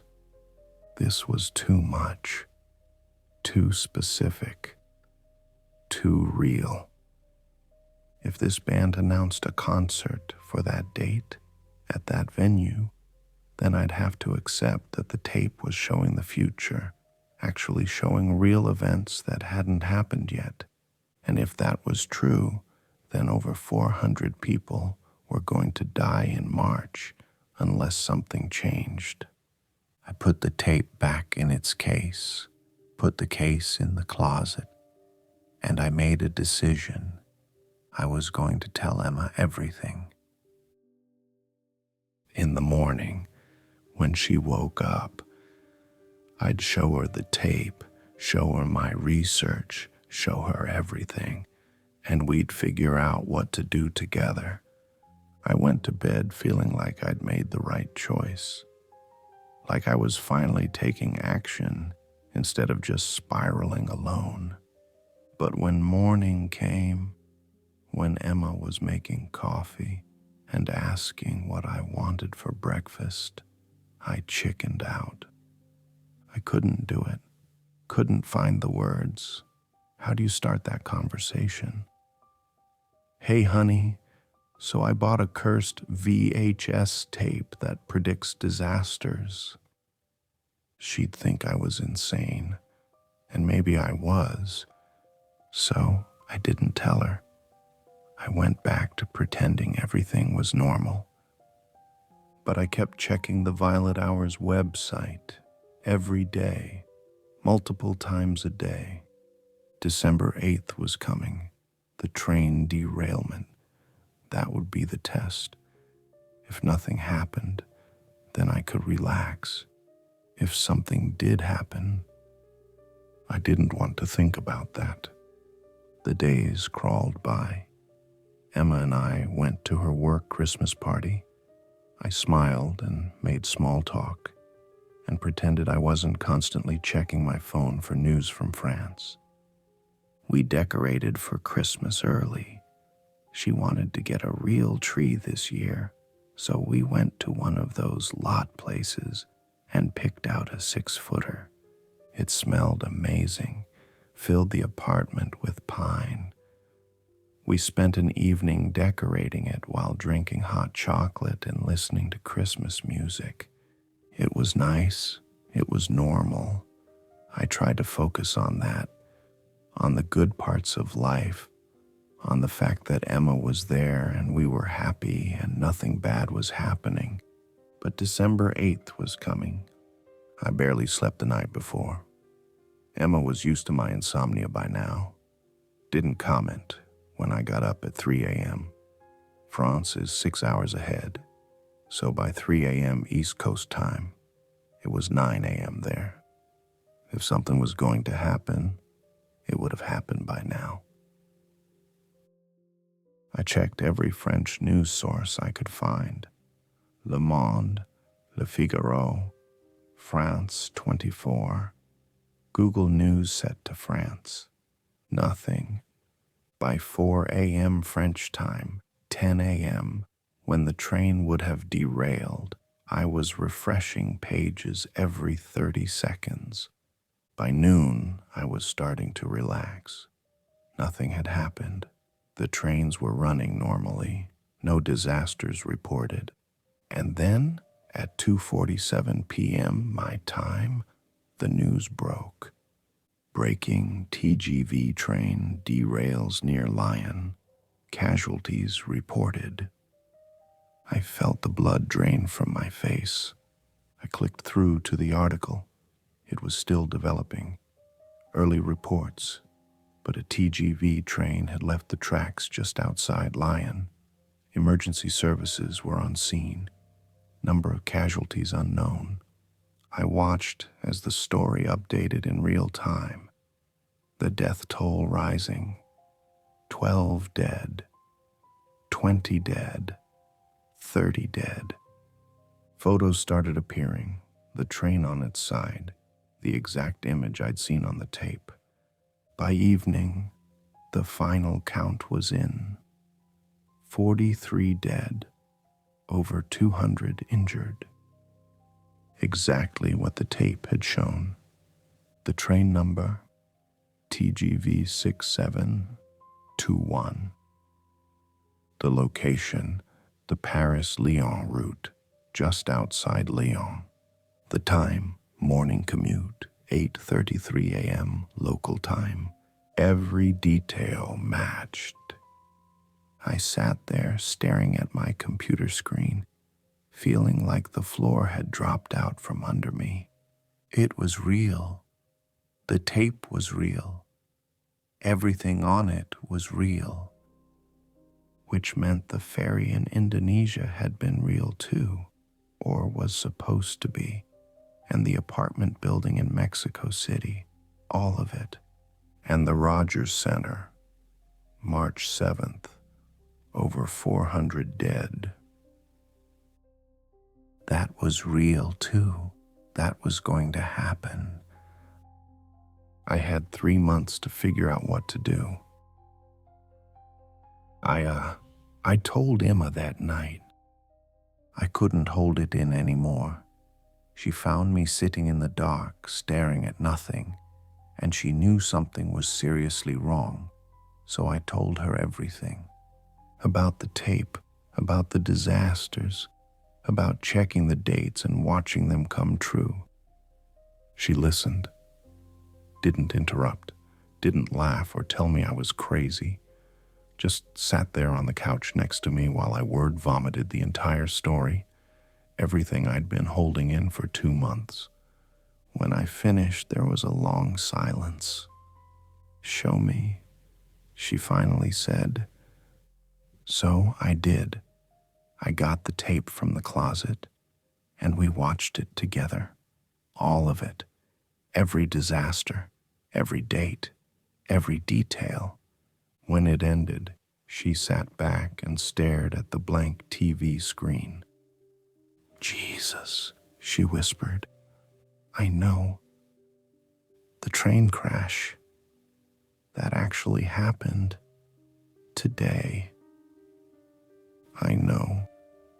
She turned to look at me. "How is this possible? I don't know. Who made this? Where did it come from? I don't know. Margaret said it was from an estate sale. Someone died." Emma got up and started pacing. This is what she does when she's processing something technical, something that doesn't fit her understanding of how things work. I've seen her do it when debugging code, when something impossible is happening, and she needs to figure out why. "Okay," she said. "Okay. Let's think about this logically. Either this tape actually shows the future, which is impossible, or what?" She stopped pacing. Or someone is making these things happen, following the tape like a script. I hadn't thought of that. The idea sent a chill through me. But why? I asked. Why would anyone do that? I don't know. Terrorism, some kind of death cult, or... She trailed off. What? What if the tape doesn't predict the future? What if it creates it? Like the act of recording these events somehow makes them happen. We stared at each other. That's insane, I said. So is a VHS tape that shows disasters before they occur. She had a point. We stayed up all night talking about it, coming up with theories, discarding them, coming up with new ones. By the time the sun came up, we decided on a plan. We had to warn someone about Rogers Center, about March 7th. We had 3 months. That was enough time to do something. The question was, who would believe us? Emma, being practical, suggested we start with the venue itself. Send an anonymous tip about structural concerns, safety issues. Maybe they'd do an inspection, find something wrong, close the place down for repairs. I wasn't optimistic, but we tried. I created a throwaway email address and sent a message to Rogers Center's management. Serious structural concerns regarding the roof system. Please conduct immediate safety inspection before March 2024. Lives are at risk. Generic enough that it didn't sound insane, specific enough that maybe they'd take it seriously. We got an automated reply thanking us for our concern and assuring us that the facility undergoes regular safety inspections. We tried the Toronto Building Inspection Department. Same generic message, same automated response. We tried local news outlets. Potential safety concerns at Rogers Center. Tip for investigation. Nothing. Emma suggested going to the police. I laughed. And tell them what? That a VHS tape from a thrift store told us the stadium is going to collapse? We could say we overheard something, or found documents, make it sound credible. They'd trace it back to us. And then what? We'd look insane and they still wouldn't do anything. She knew I was right. Meanwhile, I kept checking the Violet Hour's website every day, multiple times a day. On December 15th, they announced their spring tour, and there it was, March 7th, 2024, Rogers Center, Toronto. I showed Emma. She went pale. It's really going to happen, she whispered. Yeah, we have to do something. I know. But what? What could we do? I thought about it constantly. Through Christmas, through New Year's, Emma and I barely celebrated either. We were too focused on March 7th, on the ticking clock, on the weight of knowing something terrible was coming and not being able to stop it. January 15th came and went. I checked the news from Thailand obsessively, and sure enough, a warehouse fire outside Bangkok, chemical explosion, 31 dead, mostly firefighters, exactly as the tape had shown. Emma cried when she read about it. We could have warned them, she said. They wouldn't have believed us. We could have tried. We did try. We tried with Rogers Center and no one listened. What makes you think Thailand would be different? She didn't have an answer. The thing is, I was starting to understand something about the tape, about why someone had kept it, had dated it so carefully, and then died without doing anything about it. Because what can you do? How do you stop something that's already written down, already recorded? We'd tried warning people, and no one believed us. We couldn't even get someone to take our safety concerns seriously, let alone convince them that a VHS tape was predicting disasters. And even if we could, even if someone did believe us, then what? Do you tell people not to go to the concert? Do you evacuate Toronto? Based on what evidence? A tape I bought at a thrift store? It was impossible. The whole thing was impossible. I started having nightmares, dreams where I was at Rogers Center, watching the roof come down in slow motion, unable to move or scream or do anything. Dreams where I was watching the news coverage afterward, seeing the body count rise, knowing I could have prevented it, but didn't. Emma was struggling too. She started taking sleeping pills. She'd stopped going out with friends, stopped caring about work. We were both trapped in this thing, drowning in it. In mid-January, she suggested we go to Toronto. What? I said. We go there, to the venue. We can try to talk to someone in person, show them the tape, make them listen. Emma, that's crazy. Crazier than sitting here doing nothing while 400 people die. She had a point, so we planned a trip, booked a hotel in Toronto for early February. The concert wasn't until March, but Emma's theory was that if we could talk to venue management, to city officials, show them the tape, someone would listen. I wasn't optimistic, but I couldn't think of anything better. February 2nd, the dam failed in Pakistan. I watched the news coverage with a sick feeling of déjà vu. I'd seen this footage already, the water surging through the valley, the villages swept away, hundreds dead. The tape was never wrong. On February 8th, we flew to Toronto. It was cold, stupidly cold, that bitter Canadian winter cold that goes right through your coat. We checked into our hotel and spent the first day just trying to figure out our approach. Emma wanted to go straight to the venue, ask to speak to management. I wanted to go to the city first, try to talk to building inspectors or city council members. We compromised. We'd try both. The next morning, we went to Rogers Center.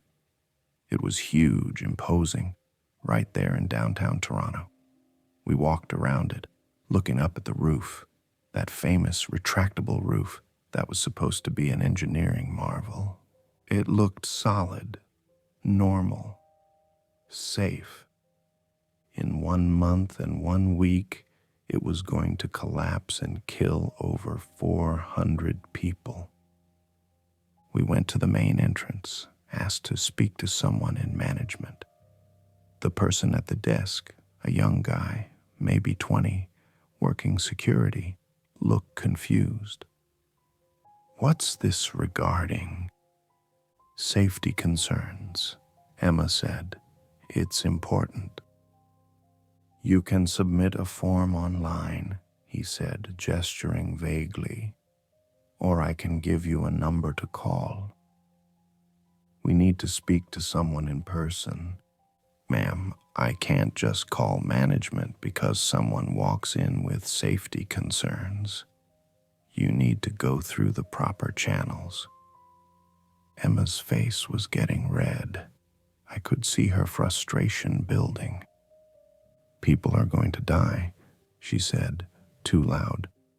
In March, at the concert, you need to listen to me. The security guard's expression changed, from confused to concerned to alert. "Ma'am, I'm going to need you to calm down." "I am calm. I'm trying to warn you." "Emma," I said, touching her arm, "let's go." "No." "They need to listen." Another security guard was approaching now. The first one was talking into his radio. "We need to go," I said firmly, pulling Emma toward the exit. She resisted for a moment, then let me lead her out. We got maybe half a block away before she broke down crying.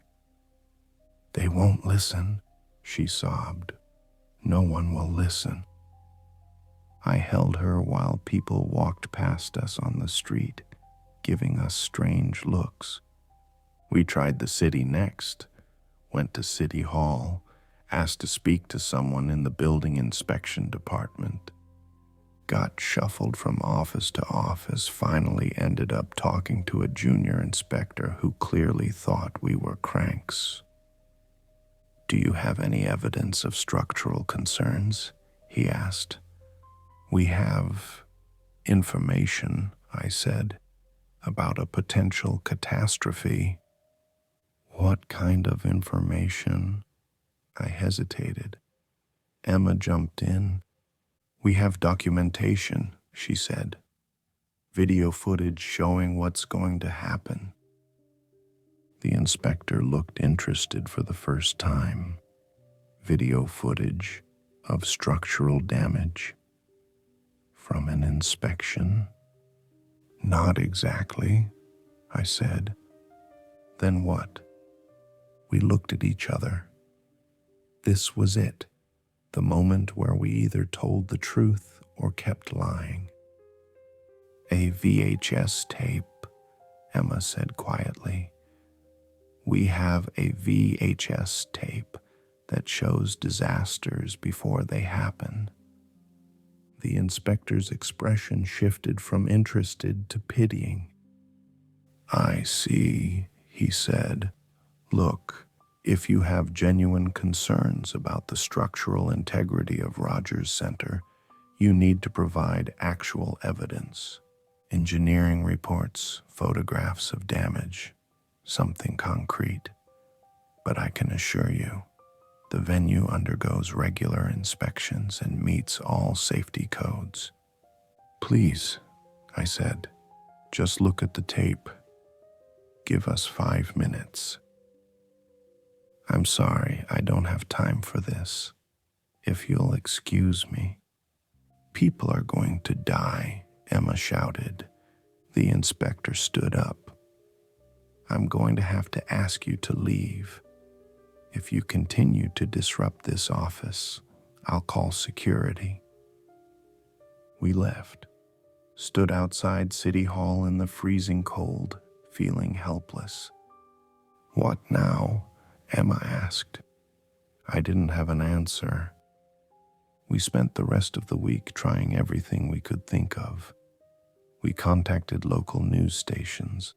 No one would talk to us. We tried to reach the band directly, the Violet Hour, through their management. Our emails went unanswered. We even posted on Reddit, on Toronto community forums, warning people about March 7th. Those posts got deleted or downvoted to oblivion or mocked. Cool creepypasta, bro. Sure, let me just cancel my tickets because some random person on the internet had a bad dream. No one believed us. No one would listen. On February 19th, we were still in Toronto. That was the date of the hotel fire in Japan. I checked the news that morning. Luxury hotel fire in Tokyo, 22 dead. Exactly as the tape had shown. Emma saw it too. We didn't talk about it. What was there to say? We flew home the next day. We'd run out of ideas. We'd tried everything we could think of and failed completely. The weeks before March 7th were the worst of my life. I couldn't eat, couldn't sleep, couldn't focus on anything. The date loomed over everything like a countdown to execution. Emma was worse. She'd stopped going to work, just stayed in the apartment, on her laptop, trying to find some way, any way, to stop what was coming. There has to be something, she kept saying, some way to warn people. But we'd tried everything. 3 days before the concert, Emma had a breakdown, complete sobbing, hyperventilating breakdown. I found her in the bathroom at 4 a.m., sitting in the tub with all her clothes on, shaking. "I can't do this," she gasped. "I can't just wait for it to happen. All those people." I held her, didn't know what else to do. "Maybe it won't happen," I said, not believing it. "Maybe something will change." "The tape is never wrong," she whispered. "You know that. It's never wrong." The day before the concert, I made a decision. I packed a bag, told Emma I had to go out for a while. "Where?" she asked. "Toronto." Her eyes widened. "What are you going to do?" "I don't know. Something, anything. I can't just sit here." "I'm coming with you." "Emma." "I'm coming." We drove through the night. It's about a 9-hour drive from where we live to Toronto. We took turns driving, stopping only for gas and coffee. Got to Toronto at 6 a.m. on March 7th. The concert was that night. Doors at 7 p.m. Show starting at 8 p.m. We had less than 14 hours. We drove straight to Rogers Centre, parked in a lot nearby, sat there staring at the building. "What's the plan?" Emma asked. "We go in," I said. "We find a way to stop the show." "How?" "I don't know. Pull the fire alarm. Call in a bomb threat. Something." "That's illegal." "So is letting 400 people die." We sat there for a while longer, watching people arrive early, venue staff probably, or band crew setting up. "What if we're wrong?" Emma said quietly. "What if the tape is wrong, just this once? What if we do something drastic and nothing would have happened anyway?" I'd thought about that. Of course I had. But I thought about the train crash and the warehouse fire and the dam and the hotel, all exactly as the tape had shown. "I don't think it's wrong," I said. At 3 p.m. we split up. Emma went to find a way to contact venue security, to try one more time to convince someone, anyone, that there was a danger. I went to scout out the building, looking for fire alarms, looking for any way to cause an evacuation. At 4 p.m., I called in a bomb threat from a payphone. Yes, they still exist, barely. It didn't work. I could see from across the street. No evacuation, no panic. They probably get crank calls all the time. They must have some protocol, must have swept the building or checked credentials or something. But the show was still on. At 5 p.m., Emma called me. She was crying. "I tried," she said. "I tried to tell them. They called the police. They're looking for me. We need to leave." "Not yet," I said. "What are you going to do?" "I'm going inside. They won't let you in without a ticket.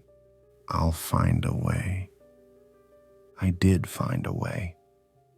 There's always a way into places like this if you look confident and purposeful. A staff entrance around the side, a door propped open for smokers. I walked in like I belonged there, found a bathroom, hid in a stall until 6:30 p.m. Then I came out and joined the crowds that were starting to arrive. The place was huge, massive, seats rising up in all directions, the floor area packed with standing room for the concert. The stage at one end, lights and sound equipment everywhere, and above it all, the roof, that famous retractable roof, closed now for the show. I looked at it and tried to imagine it falling. All that metal and concrete, thousands of tons, just dropping onto all these people. I found a fire alarm near one of the main concourses, 7:15 p.m., 45 minutes until showtime. The place was filling up. Thousands of people excited, happy, taking selfies and buying overpriced beer. I reached for the fire alarm. A security guard grabbed my arm. "I wouldn't do that if I were you," he said, not angry, almost sad. I tried to pull away. He held firm. "Please," I said, "you don't understand. The roof is going to collapse.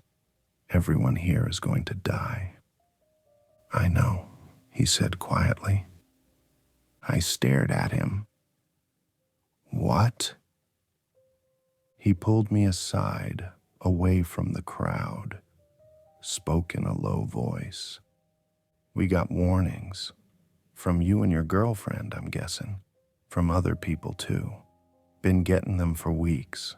Anonymous tips, crazy emails, that Reddit post. Then why aren't you doing anything?" "We did. We inspected everything. Brought in 3 separate engineering firms. Checked every inch of that roof. It's sound. It's safe. There's nothing wrong with it. But look, I don't know what your deal is. Maybe it's some kind of hoax, some viral marketing thing that got out of hand. Maybe you genuinely believe something bad is going to happen. But I'm telling you, this building is safe." I pulled away from him. "You're wrong. If you pull that alarm, you're going to jail. If you cause a panic, people could get hurt in the stampede. Is that what you want?"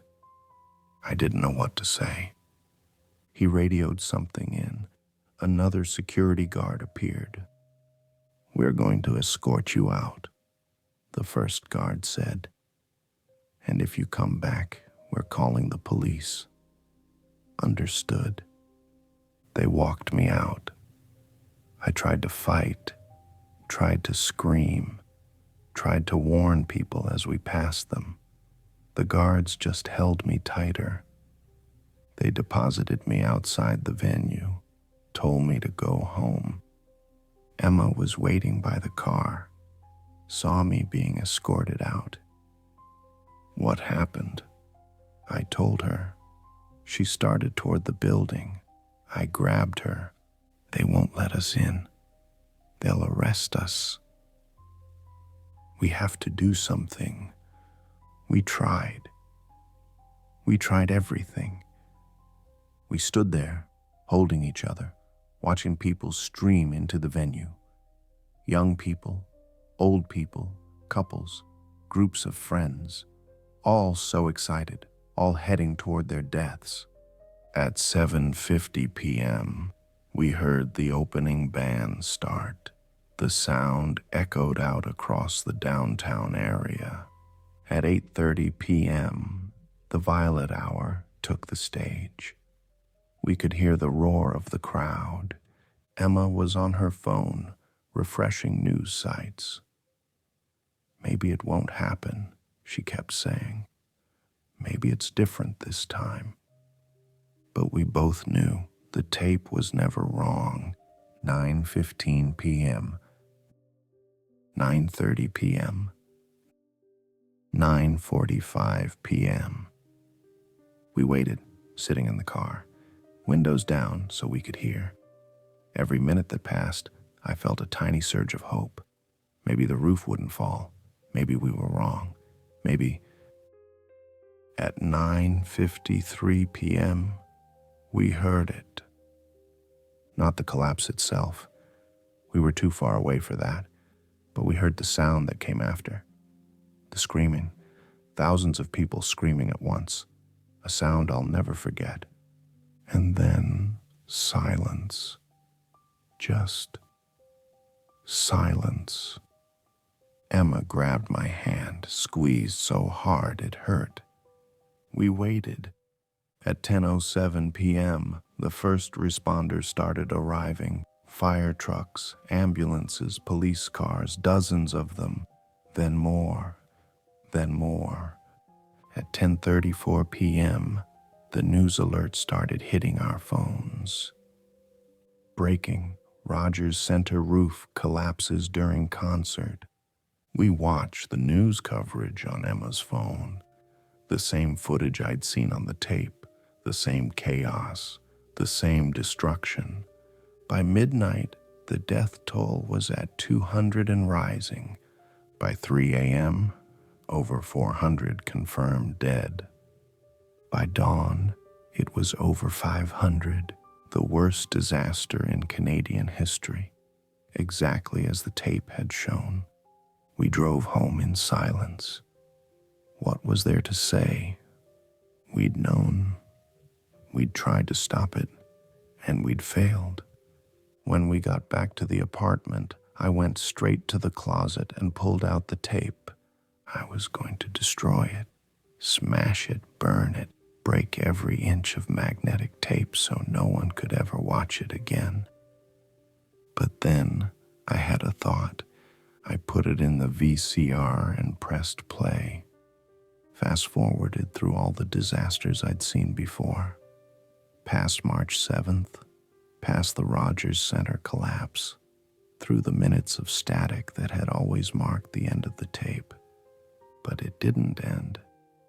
There was more. New footage, disasters I hadn't seen before, dates I hadn't reached yet. April 12th, 2024. A cruise ship sinking off the coast of Greece. May 3rd, 2024. A pipeline explosion in Texas. June 18th, 2024. A mass shooting at a school in Virginia. On and on and on. More disasters, more death.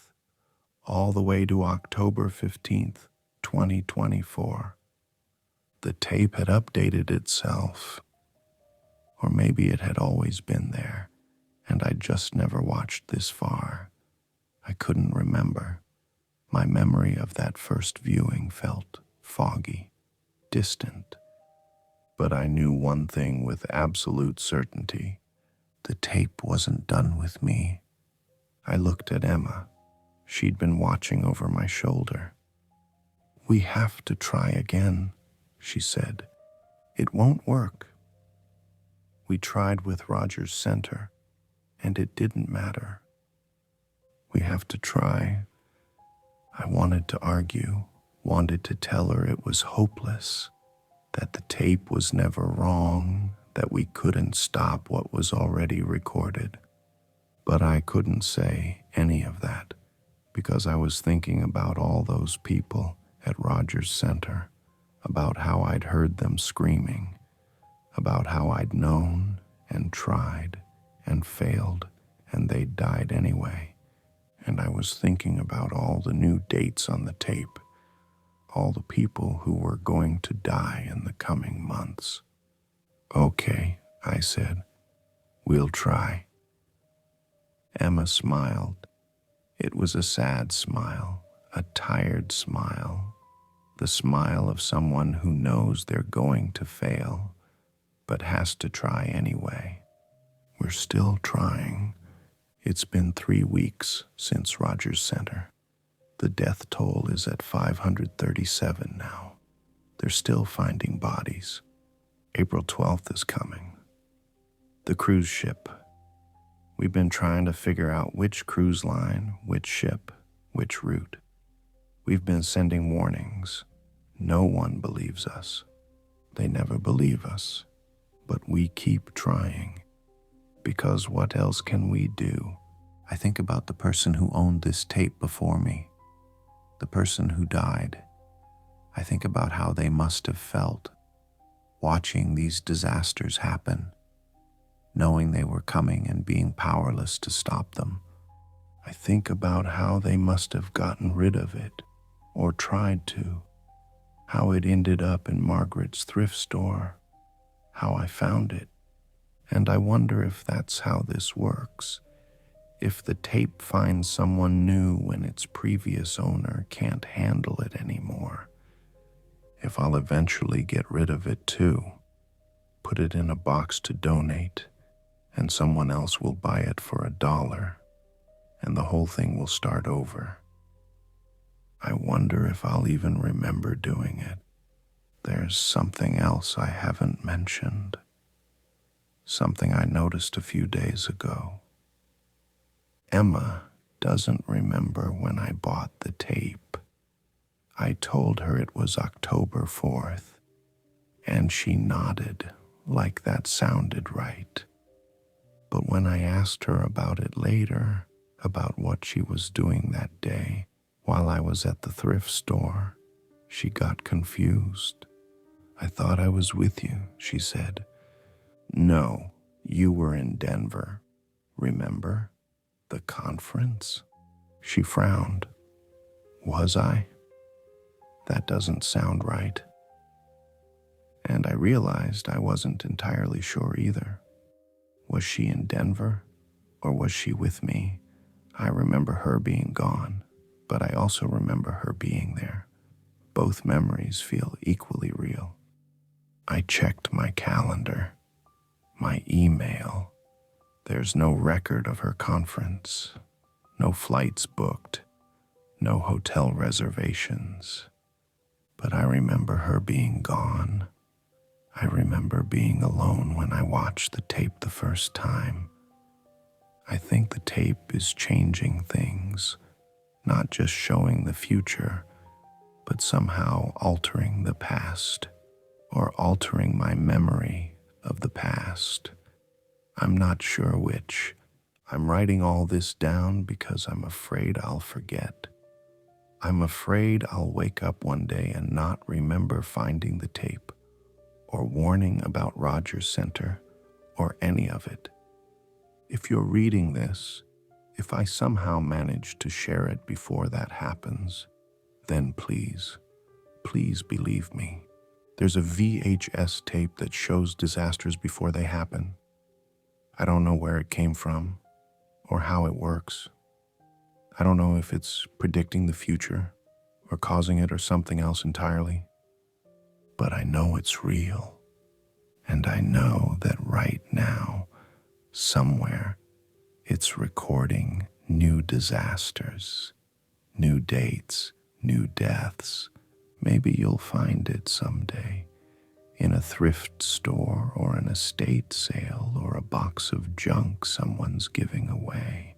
If you do, I don't know if I should tell you to destroy it or watch it.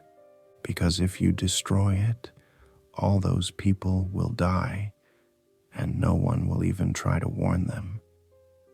But if you watch it, you'll be trapped like I am, knowing what's coming, trying to stop it, failing, over and over and over.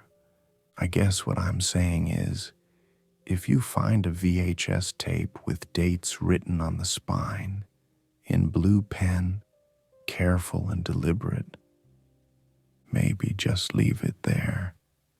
Let someone else be the one who knows. Update, April 13th. 2024. The cruise ship sank yesterday, off the coast of Santorini, the Aegean Dream, a luxury liner, 283 dead. We tried to warn them. No one listened.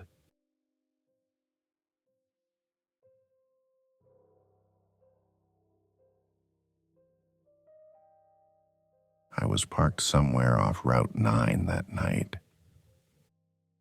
One of those nameless rest stops with a single flickering streetlight and vending machines that hadn't worked since Reagan took office. The kind of place where even the insects sound tired. I'd been hauling a load of lumber up from Bangor and decided to catch a few hours of sleep before sunrise. But the air felt off. Too still. Not cold exactly, just hollow. Like something was waiting to fill it. I couldn't sleep, so I turned on the radio. The cab smelled like stale coffee and diesel fumes. The orange glow of the dashboard clock said 11:57 p.m. I twisted the dial, hunting for something. Static. Preachers. Top 40. Talk shows. Nothing stuck. Just white noise.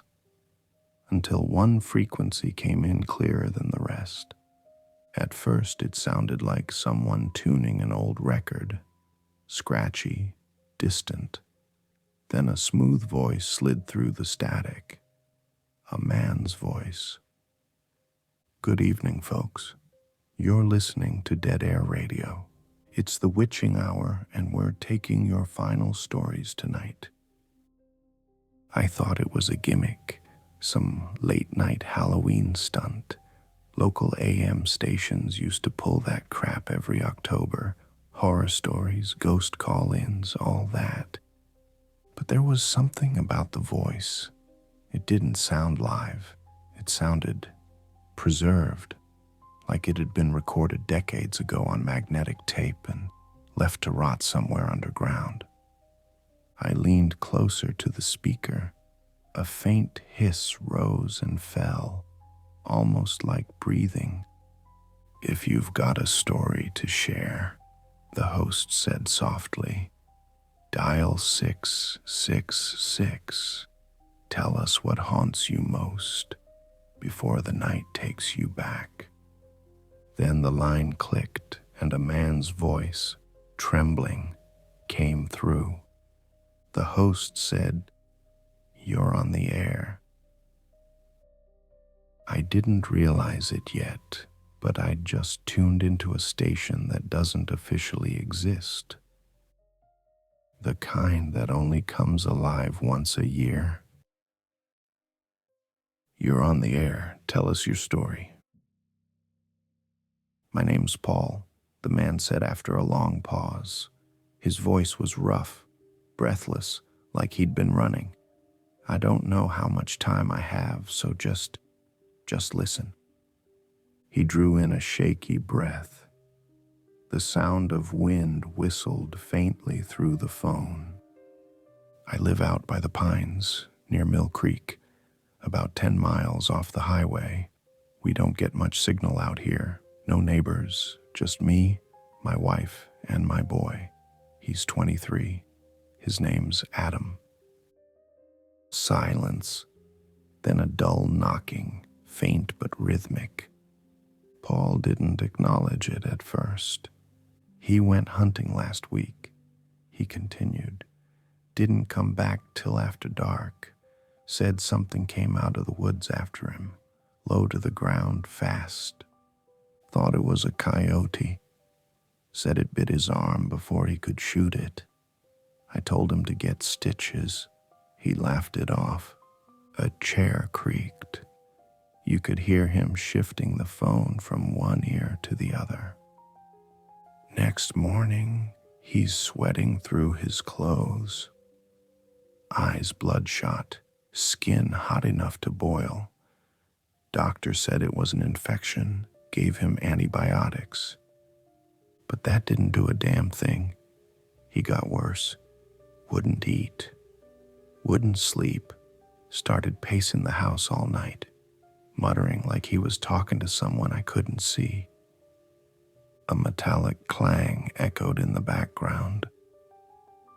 Maybe a pan knocked off a counter.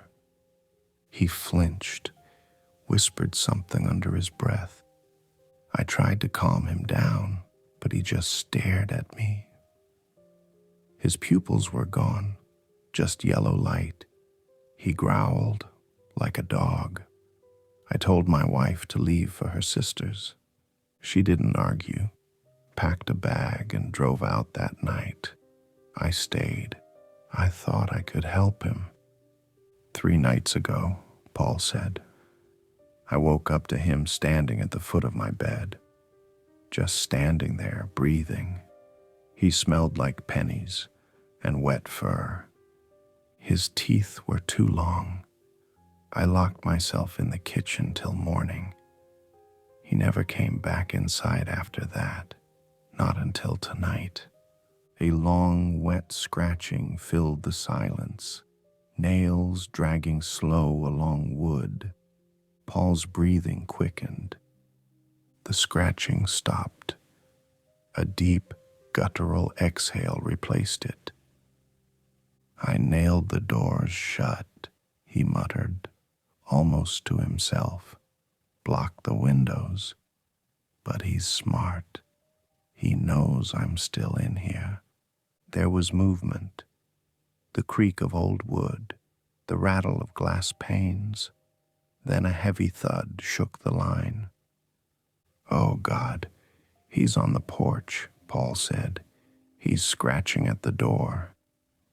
A low growl bled through the static, deep and animal, but close enough that the microphone distorted with each snarl.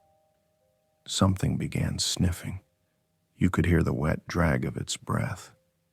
He's smelling for me, Paul said, voice trembling.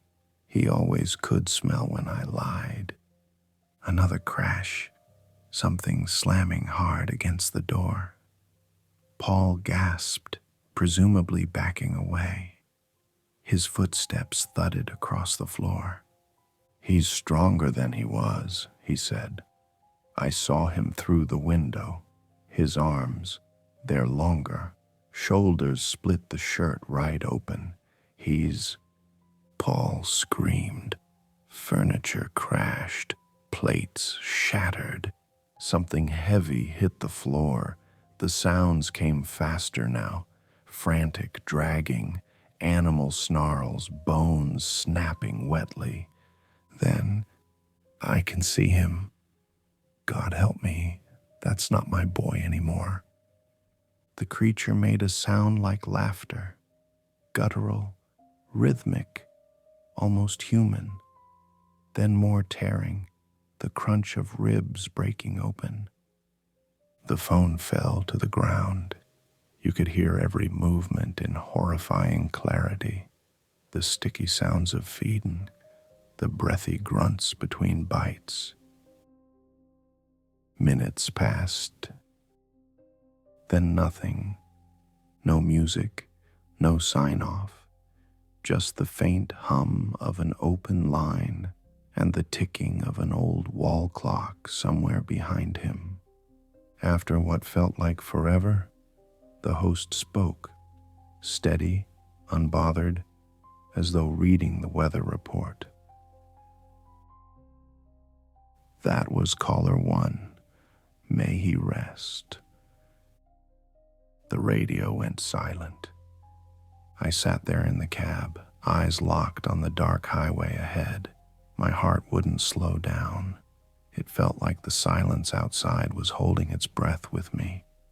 Something moved between the trees, too big for a man, too fast for a deer. I caught just enough motion to know it wasn't my imagination. I reached for the radio knob but stopped halfway when I noticed it. Across the windshield, smeared in rain and dirt, were 5 long, wet streaks, finger-length, claw-shaped. The smell of copper filled the cab. I found the station again at 2 in the morning. Same frequency, same faint hum under the static, like breathing between the noise. "You're listening to Dead Air Radio," the host said, his voice smooth and low. "We take stories from the ones who won't see the morning."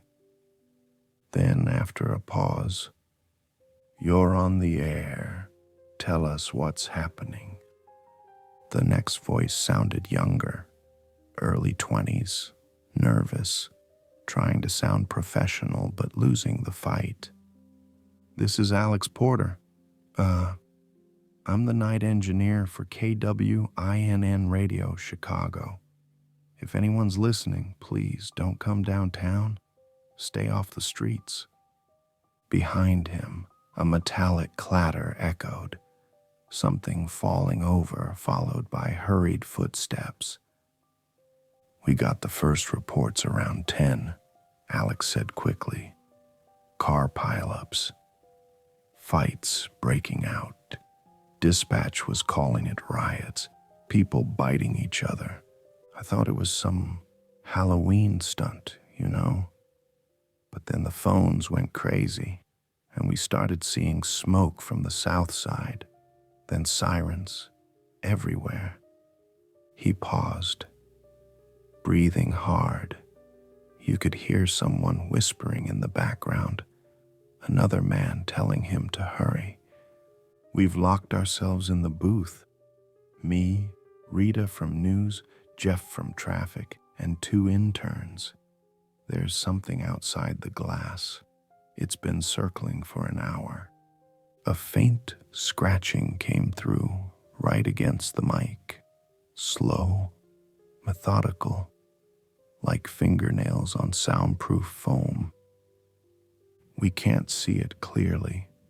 The emergency lights keep flickering, but it moves like it's broken, all jerks and spasms, like its bones forgot how to work." A long silence followed, then the sound of someone knocking, 3 times, not on his end. It sounded like it came from inside the building. "Jeff's checking the door," Alex whispered. "God, I told him not to." The next sound was a scream, cut short, then the thud of something heavy hitting the ground. "They're in the hallway," Alex said, voice trembling. Rita's gone. Jesus. She didn't even scream. They just pulled her back." A metallic squeal filled the speakers, the kind of distortion that happens when a cable gets ripped from its socket. "I'm still in the booth," Alex said, the windows holding, "but I can see them through it. Christ, they're everywhere, their faces." He broke off, gagged, and the sound that followed was faint, wet slapping, like hands smearing against glass. "They're trying to get in," he whispered. "They're not people anymore. They don't die. We shot one. It got back up. I saw it." Another man yelled in the distance, muffled by walls. Then gunfire, then silence. Alex started crying. The mic picked up every sound, small and broken.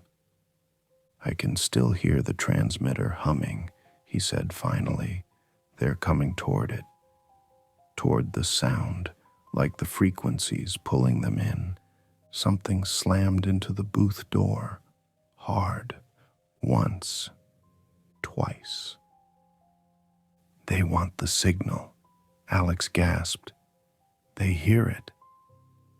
I think the frequency, hell, maybe it's doing something to them, like calling them."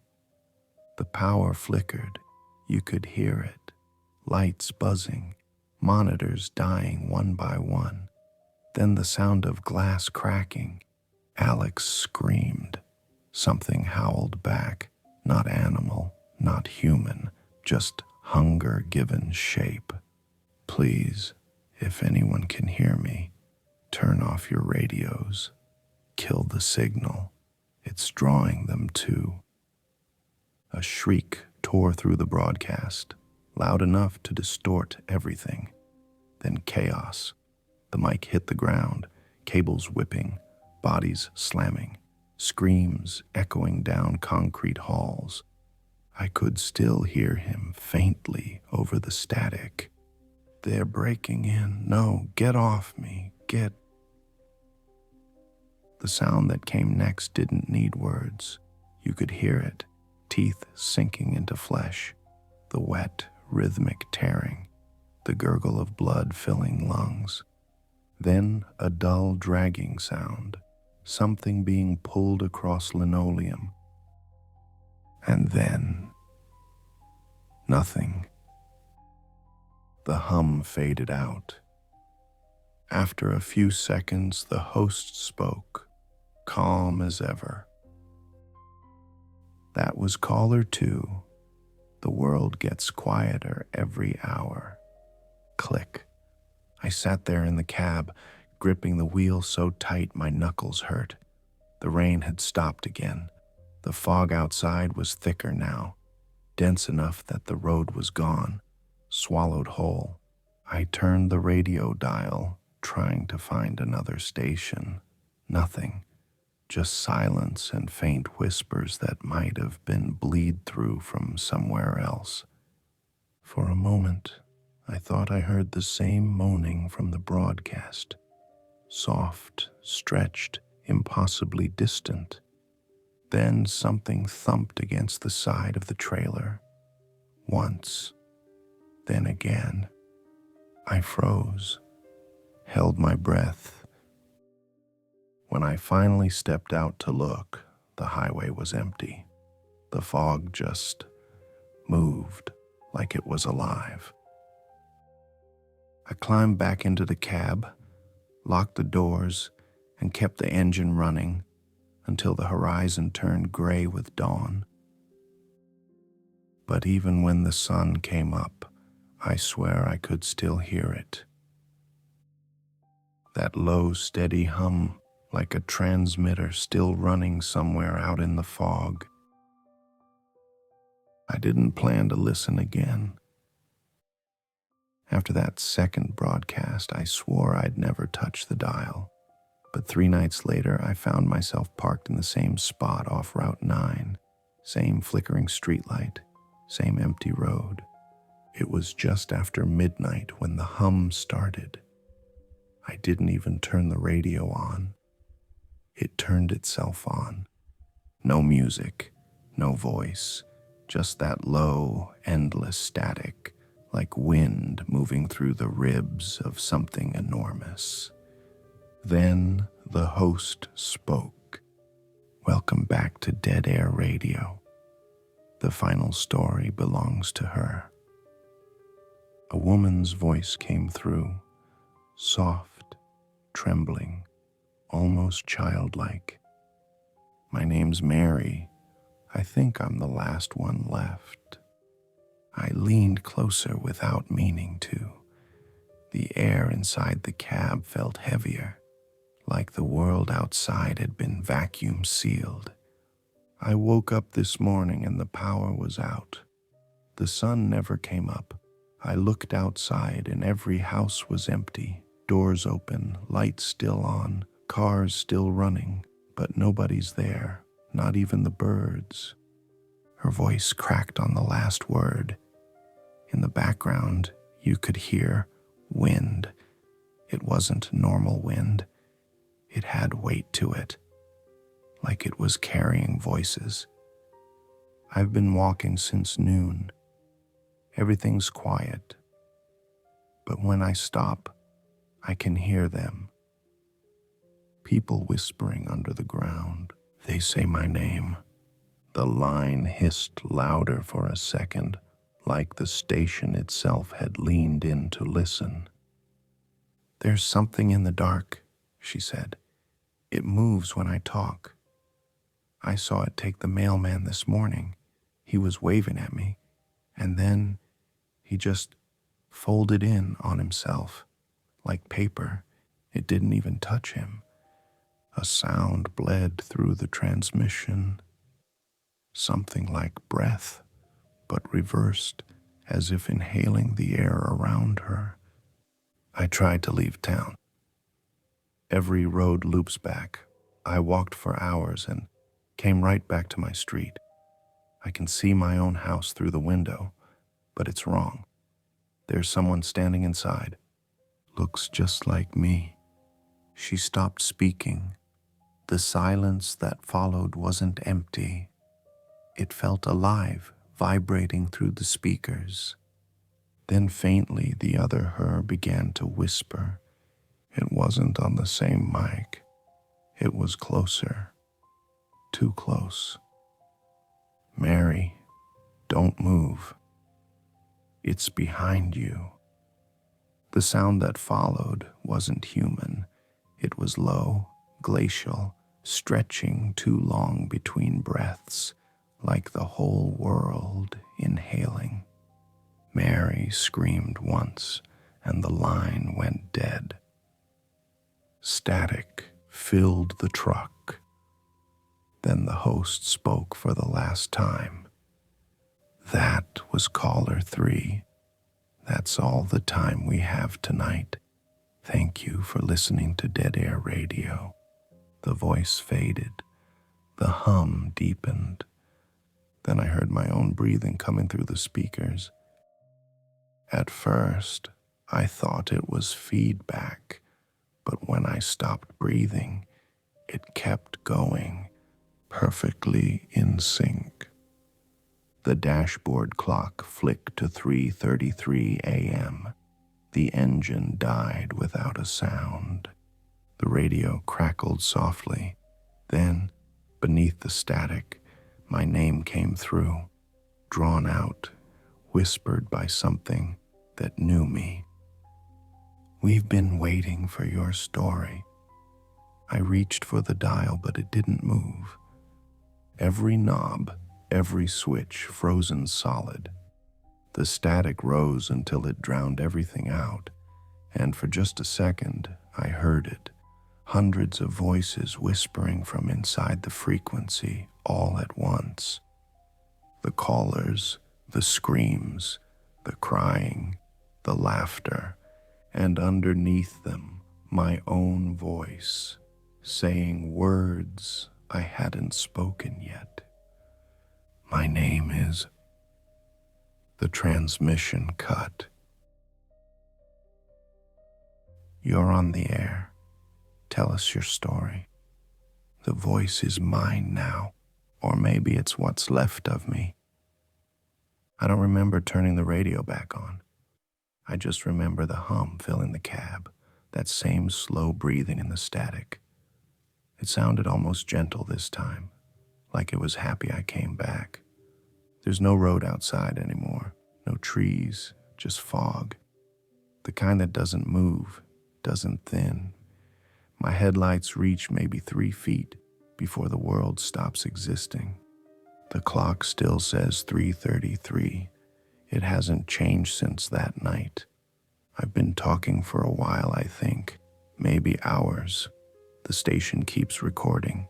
I can hear it playing my words back a few seconds after I say them. The delay getting shorter each time, like it's learning my rhythm. My voice sounds different through the speakers, slower, hollow, like someone talking through an open grave. I tried turning off the ignition, but the key won't budge. The radio stays on no matter what I do. The dials are cold as bone. There's something in the passenger seat now. A shadow sitting perfectly still, head tilted toward me. I can't see its face, but I can hear it breathing in time with mine. You're listening to Dead Air Radio. The words slip out of my mouth without me meaning to. Then I hear myself repeat them through the speakers, half a second later, warped and distant. I think that's how it starts. First, You listen, then it listens back. Then you both start speaking the same language. The fog outside moves like static. Faces flicker inside it. Paul's, Alex's, Mary's, each whispering pieces of their stories over one another. I can't tell if they're calling for help or just welcoming me home. The radio light pulses, soft and rhythmic, like a heartbeat. My voice merges with theirs until I can't tell which one of us is speaking. We're still here, I whisper. All of us. And somewhere far away, through the dying signal, I hear the host's voice one last time. That was caller 4. May he rest in peace. The transmission ends. But the static doesn't stop. It never does.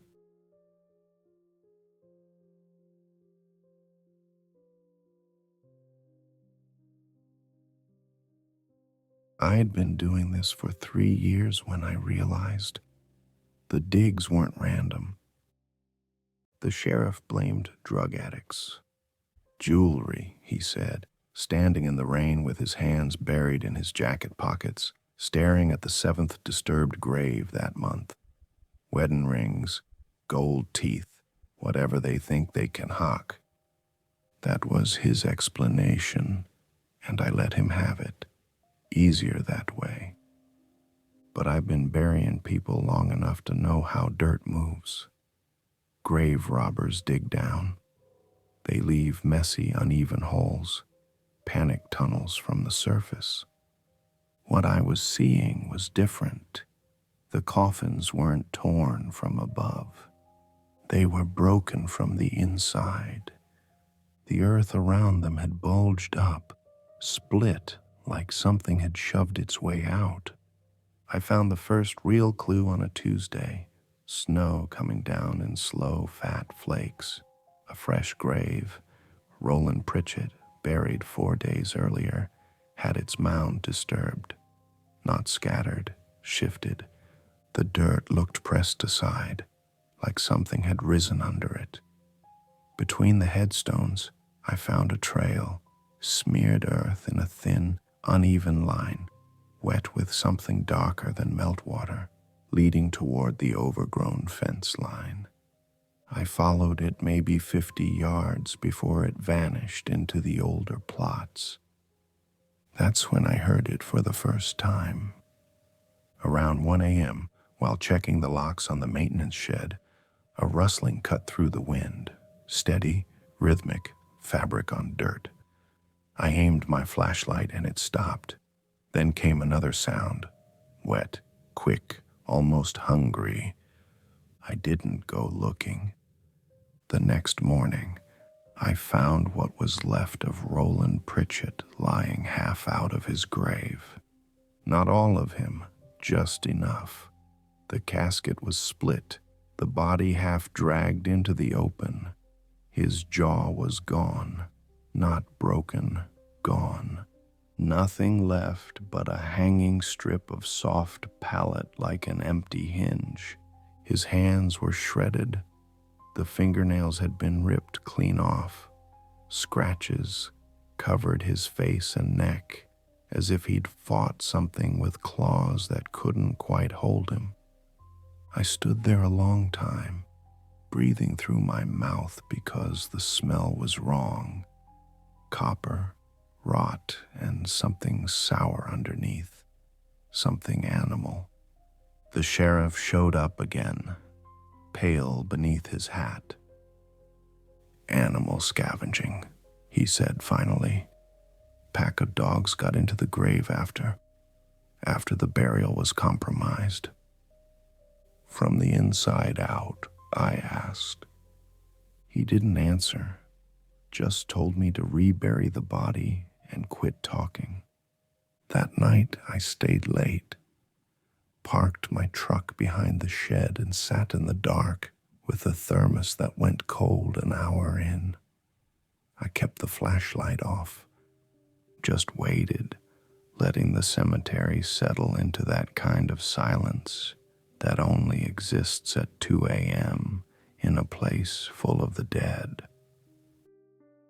At 2:47, I heard it again.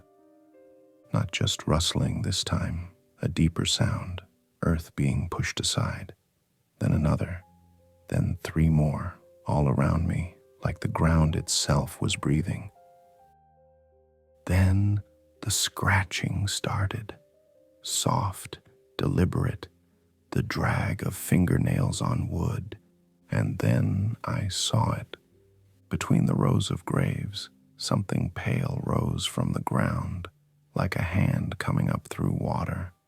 But it wasn't a hand. It was a back, a pair of shoulders, then a head. The thing moved slow, careful, working itself out of the dirt like it had been lying there, waiting for the right moment to push free. In the faint moonlight, just a thin sliver left. I saw its skin, gray-white, almost translucent, caked in wet soil that clung like paint.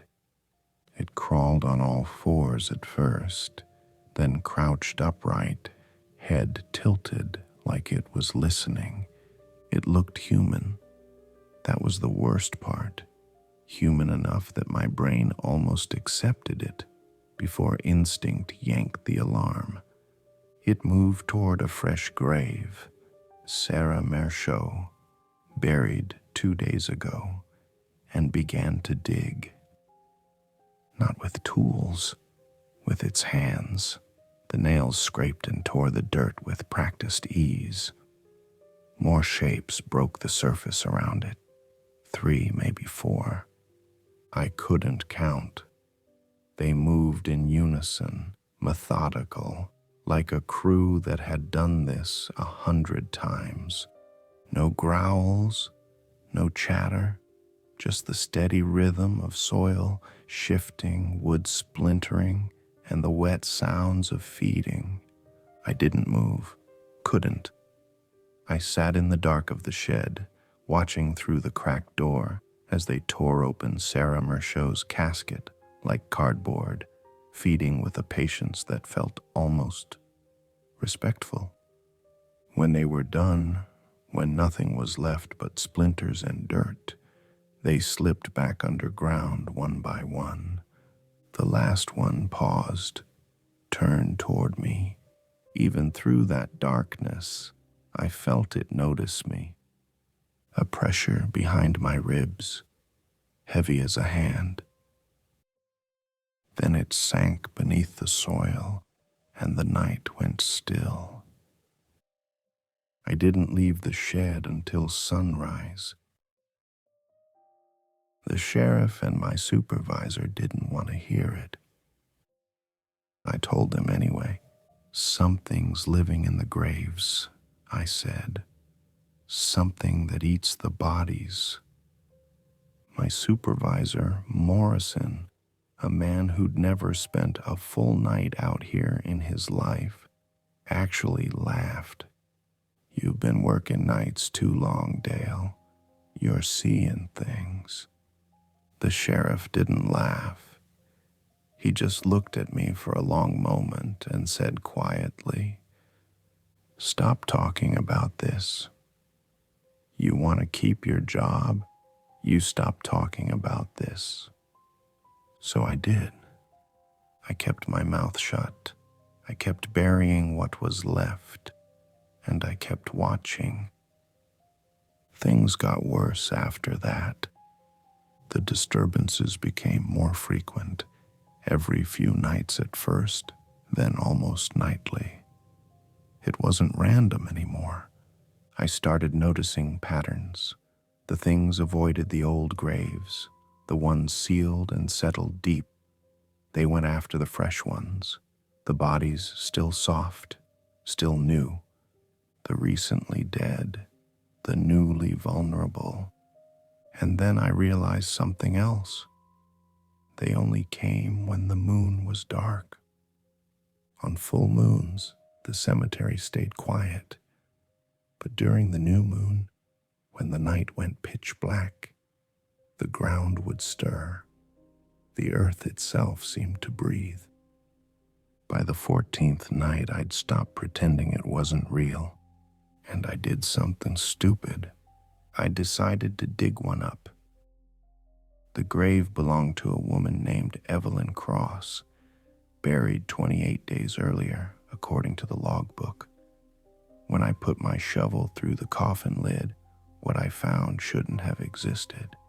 The coffin was half filled with damp earth, and in that dirt, curled like a child, was one of them. Its skin had taken on the color of the soil, grayish-brown, veins faintly visible under the surface. Its chest rose and fell in a slow, careful rhythm. Its eyes were closed, but I could see movement under the lids. REM sleep. It was dreaming. I stared for a long time, too long. I should have been terrified. Instead, I felt something else. Anger. These weren't demons. They weren't supernatural. They were animals. Intelligent, organized, perfectly evolved to nest in graves and feed on the dead. Animals can be killed. I went back to the shed and grabbed the gasoline can. My hands were shaking, but I told myself I was just finishing the job no one else would do. I poured the gas over the thing's sleeping body until the fumes burned my nose and eyes. I was reaching for the matches when I heard it, a sound like the earth screaming. The ground around me burst open, not metaphorically, literally. Dozens of hands clawed up from the soil. Pale bodies surged out of the ground in waves, their movements too smooth, too coordinated. The one I'd drenched in gasoline woke up mid-breath. Its eyes opened, cloudy white, pupils dilating as it locked on me, and it screamed. The sound wasn't human. It was raw, ancient, and furious. Like the soil itself was alive and angry I'd touched one of its own. The others came for me, not running, but gliding, flowing across the ground like water, every muscle in my body screaming, "Run." So I did.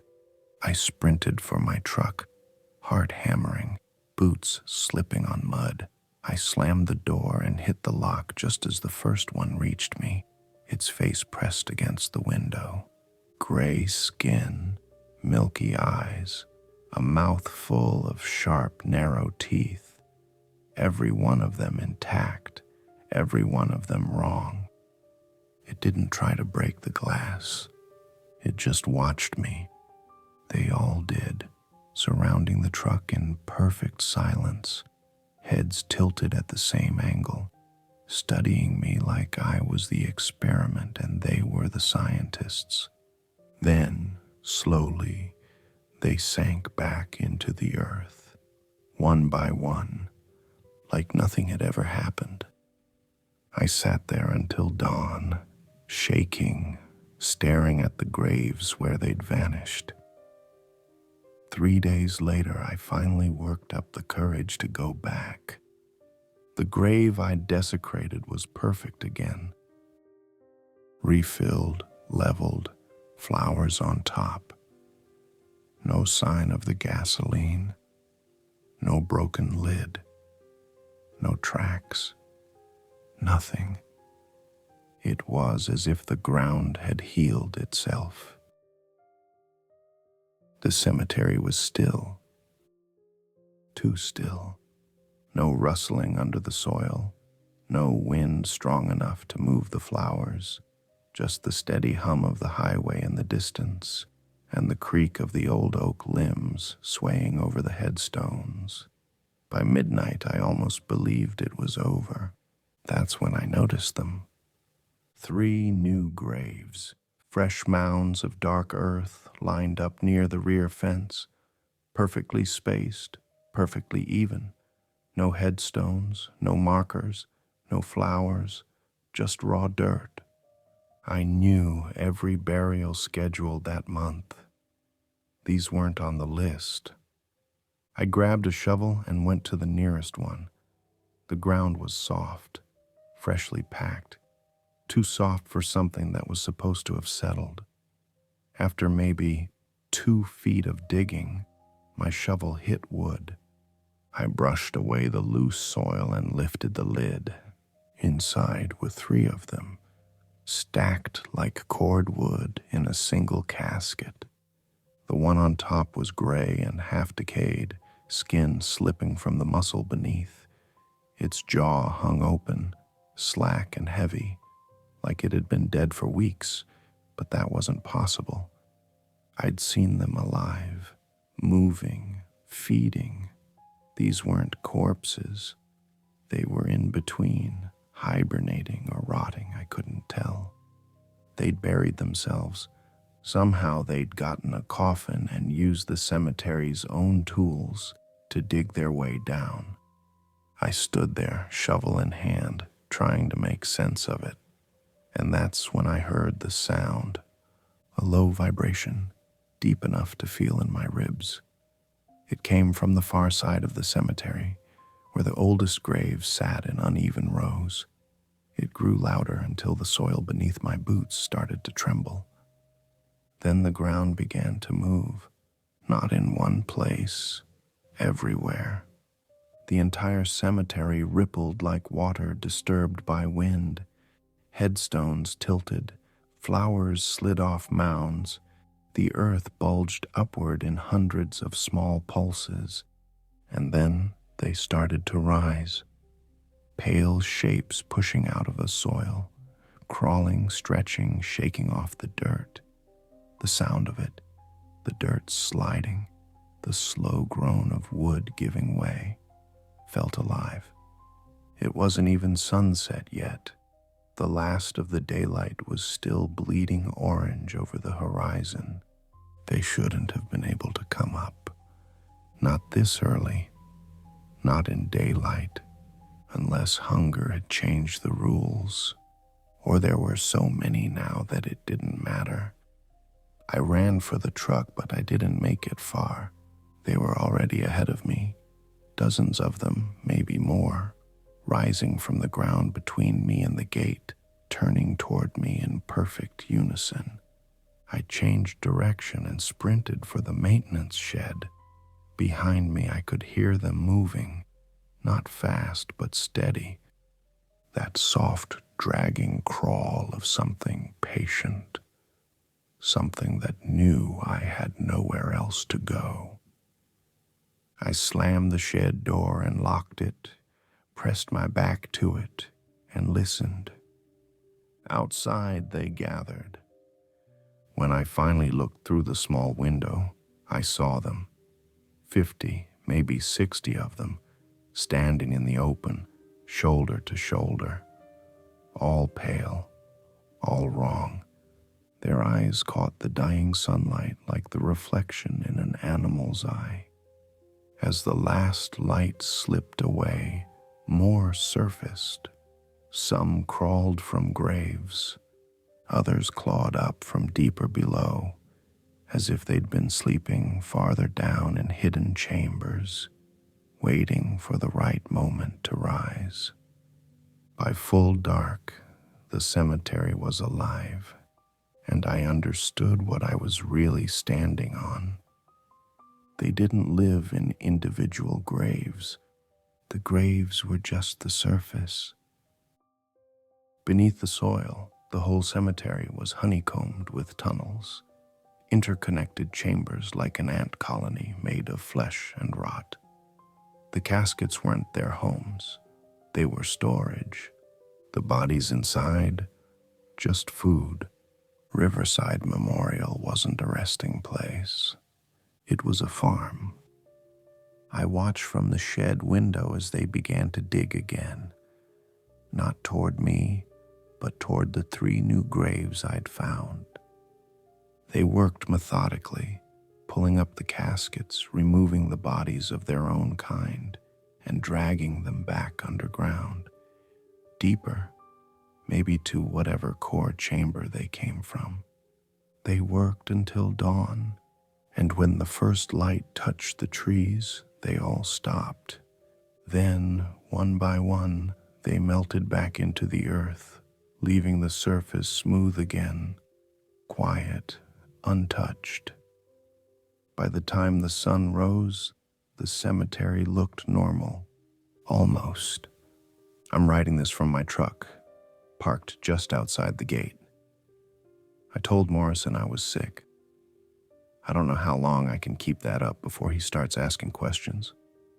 But I know this much. The feeding's over. For now. The ground's still. The silence feels patient, like it's waiting. They know about me now. They've learned what curiosity looks like, and they know it always comes back. I've been tracking the patterns, marking dates against the lunar cycle. Every 28 days, the ground moves again, always on the new moon.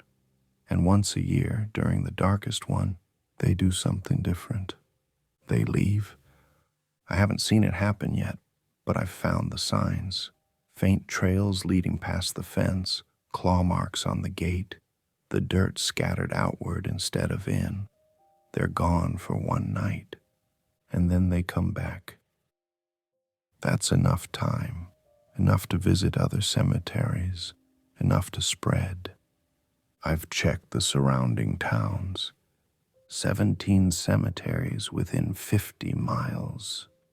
3 already show the same signs, same patterns, same feeding.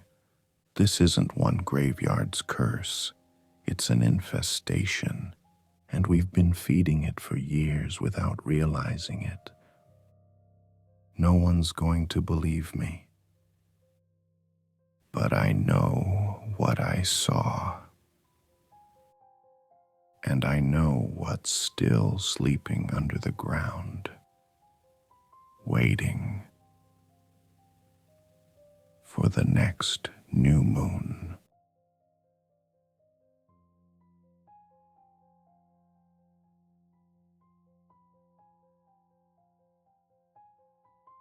Halloween's the only night of the year I lock my doors before sunset. Not because I'm scared of kids in masks or the idiots who get drunk and think they're immortal. I lock up because the real monsters like to blend in on this night, and people are too damn busy trying to scare each other to notice when something in the crowd is doing it for real. The agency calls it a phenomenon. I call it a feeding frenzy. Every year, somewhere in the country, a city turns into a slaughterhouse. It happens at the same hour, same night, 11:11 p.m., October 31st. I've seen the footage, parades tearing apart in seconds, things crawling out of bonfires, people screaming until their voices give out. The last 3 years, it's moved in a pattern. This year, they say it's our turn. They flew me into the city yesterday. Nondescript Midwestern place, cold wind, streets already cluttered with fake cobwebs and beer cans.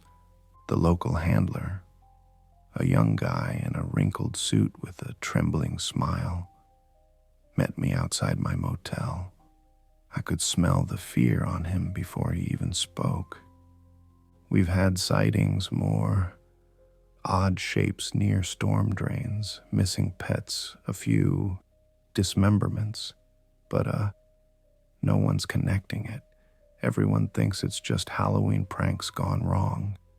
Yeah, I told him, checking the chamber of my rifle, until it isn't. He didn't stick around long after that. They never do. The motel was a dive on the edge of downtown, the kind of place where the wallpaper curls like it's trying to escape. I laid my gear out on the bed. Silver tracers, UV mags, salt grenades, one blessed blade courtesy of a priest who owed me a favor. The air reeked of bleach and mildew, and the TV in the next room was playing Halloween on loop. I spent most of the evening cleaning my gun and watching the street through the blinds. Kids ran by in cheap plastic masks, their parents trailing behind with mugs of something warm. The sound of laughter kept mixing with sirens somewhere far off. You could feel it building, the hum under your skin that said the world was about to tilt. At 11:10, I got my first sign. A group of teens in vampire costumes came stumbling out of the bar across the street. One of them stopped under the flickering streetlight, doubled over like he was about to puke. The others laughed. Then he straightened up and bit the girl beside him. Not fake, not drunk, bit clean through her neck. By the time I crossed the street, the rest of them were screaming, backing away, phones out, recording. The kid's eyes were blood red, but not human red, more like embers. He tore into her again before I put 2 rounds in his skull. The body hit the pavement. No one clapped. No one screamed. Just dead air and the sound of blood running into the gutter. I checked my watch. 11:11. Then someone laughed. It came from further down the street. Not a person, not really. Something tall, wearing what looked like a scarecrow mask, leaning against a lamppost. I could hear it breathing through the burlap. Wet, slow, too steady to be human. The laughter started again, this time closer. I backed up toward the motel. Behind me, the neon sign buzzed like it was about to short out. I kept my weapon trained on the thing in the street, but when the light flickered, it was gone. And then the screams started. 1 at first, then 10, then too many to count. They came from every direction, down the block, across the square, behind closed doors. I caught flashes between the costumes, something crawling across the pavement, something dragging itself out of a manhole, something that wasn't wearing a mask at all. I remember thinking, here we go again. The first explosion went off somewhere near the parade route. The orange glow lit the sky like sunrise. I grabbed my rifle, slung my bag, and stepped into the street. Halloween had just begun. I'd seen cities fall before. Small towns eaten alive by things that shouldn't exist. But this was different. This was a celebration turned slaughter. The screams didn't stop. They multiplied. They wove through the streets like sirens, bouncing between concrete and glass until it sounded like the whole city was dying in harmony. I moved down Main, rifle up, boots crunching over broken glass and candy. The air already stank of blood and burning plastic. Costumes hung from lampposts, where people had been torn apart and left dangling. Everywhere I looked, something was wrong. A man in a clown suit lay twitching in the middle of the road, his painted grin still perfect as his jaw hung by a strip of skin. A woman dressed as a nurse was crawling toward me, dragging half her body like dead weight. Her legs were gone, just ribbons of meat trailing behind. I put her down quick, didn't have the luxury of mercy speeches. Gunfire echoed somewhere ahead, followed by a scream that went wet halfway through. I turned the corner into a nightmare. The parade had collapsed into chaos, floats burning, fake fog mixing with real smoke, the air glowing red and orange like the gates of hell had opened right on schedule. Bodies everywhere. Some were human, some not. Vampiric things hunched over corpses, feeding like stray dogs. Ghouls with waxy skin and faces stretched too tight crawled along car hoods, sniffing at the air. A werewolf, if you could even call it that, was tearing through a police cruiser, claws screeching against steel as it dug out the officer inside. I fired 3 rounds into its back. Silver tracers lit up the night. The beast turned, snarled, blood pouring from its muzzle like black tar. It lunged. I ducked behind a barricade, rolled, and planted a UV grenade under it as it landed.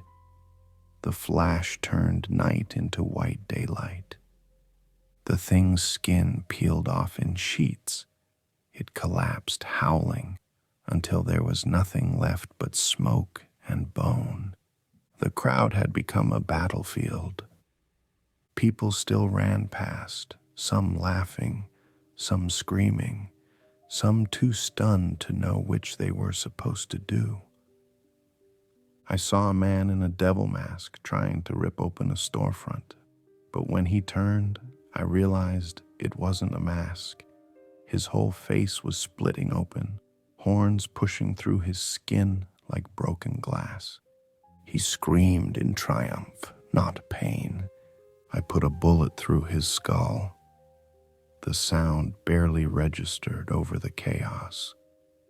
A kid in a skeleton costume stumbled out of an alley, crying.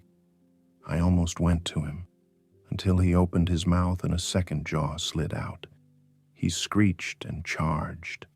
I shot him too. No one told me what these things were. No one ever does. I just clean up the mess.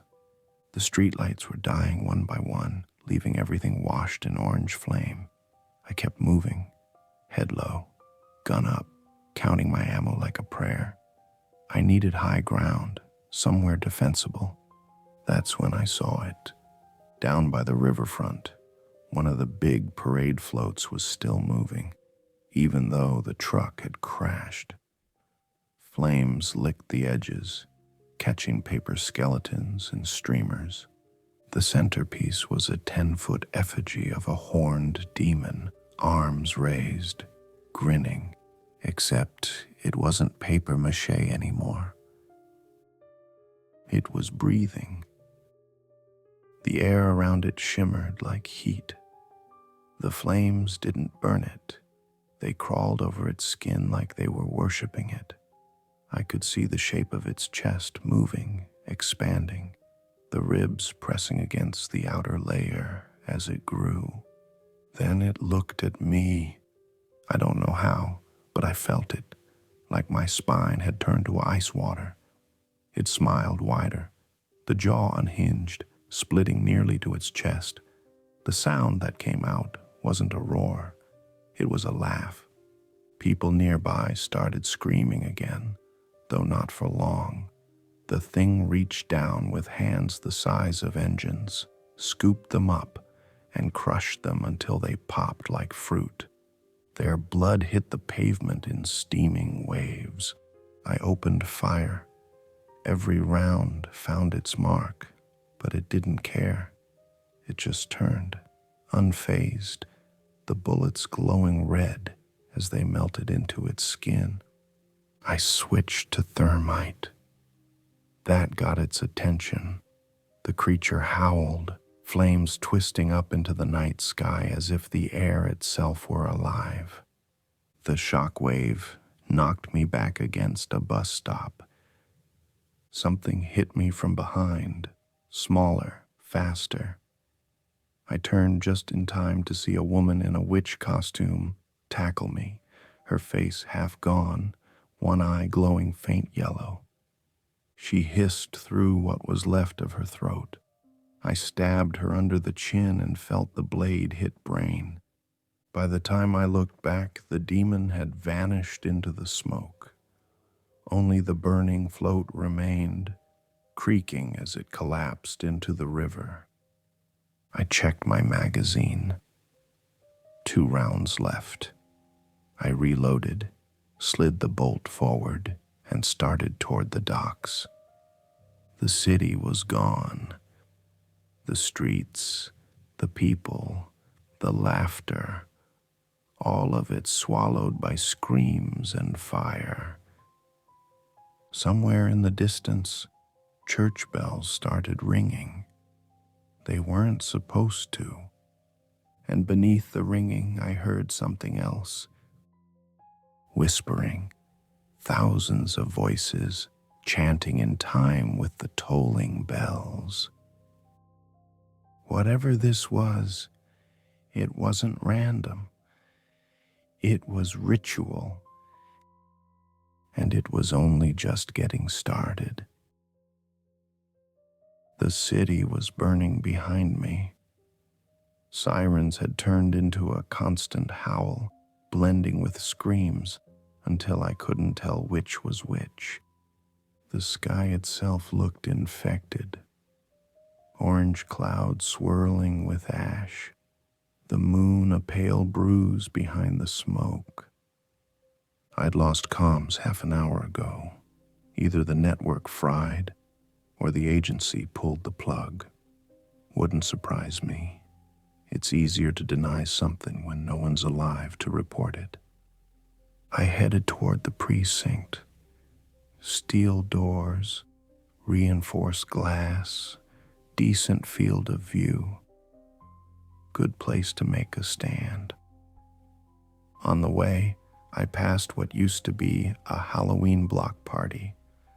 Tables overturned, speakers still playing distorted pop songs, strobe lights flashing over heaps of bodies.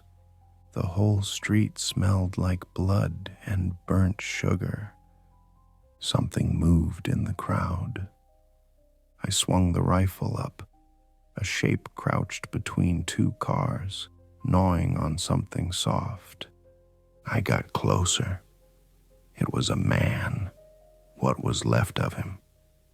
His face was painted like a skeleton, and he'd peeled off half the skin so it would match. He looked up, chewing, and grinned through a mouth full of pink meat. I put one through his forehead. The sound echoed off the buildings, then faded into the firecrackers and dying. The precinct loomed ahead like a dark ship run aground. I slammed on the emergency entry and slipped inside. The lights flickered. Backup power. The lobby was empty except for blood trails and 2 overturned desks. A pistol lay near the door, slide locked open. I barricaded the main entrance, checked corners, and headed upstairs. 3rd floor, communications, dead radios, burnt wires. Same whispering I'd heard before, just louder now, sliding through the vents, like wind in a graveyard. I kept moving. In the holding cells, I found survivors. 5 of them huddled in one cage, eyes wide.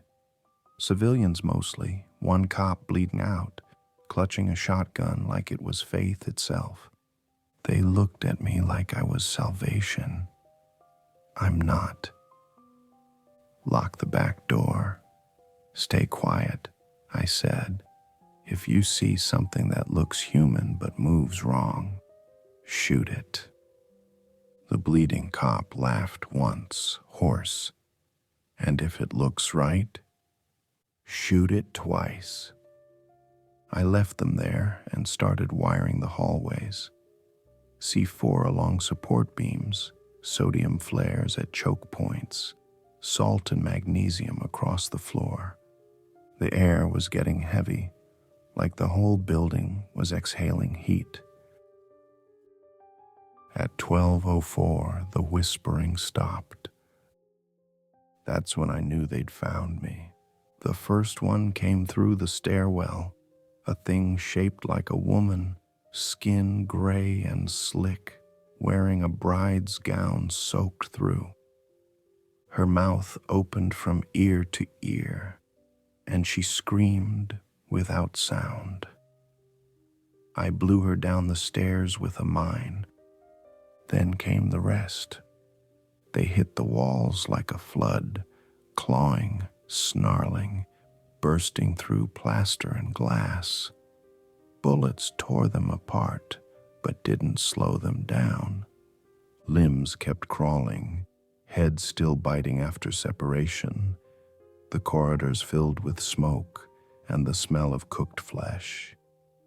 One of the civilians screamed. Something dragged him off into the dark. The others opened fire, panicking, hitting everything, including me. I ducked behind the desk and tossed a flare. The burst of white light seared their retinas long enough for me to finish reloading. I fought until the rifle clicked dry. Then I switched to the blade. It was chaos. Blood on tile, shell casings raining like coins. One creature grabbed me by the throat and lifted me off the ground. Its skin was smooth and cold, almost glassy. I jammed the knife through its jaw and into its skull. It fell, twitching. The last civilian went down, screaming. The cop was still breathing, barely. He looked at me, eyes wide, pupils shaking. Why's this happening? He asked. I didn't have an answer. Outside, something massive slammed against the building. Dust fell from the ceiling. Another hit followed, harder. The windows cracked. Then the wall caved in. The horned demon from the parade stood there, framed in firelight, bigger now, almost touching the roof. Its horns scraped concrete. Its eyes burned like coals in a furnace. I triggered the detonator. The explosion tore through the hallway, ripping the roof apart and flinging me out onto the street. My ears rang. The world spun sideways. I hit pavement, rolled, and saw half the precinct collapse in a wave of flame and dust. The demon was still standing, charred but breathing.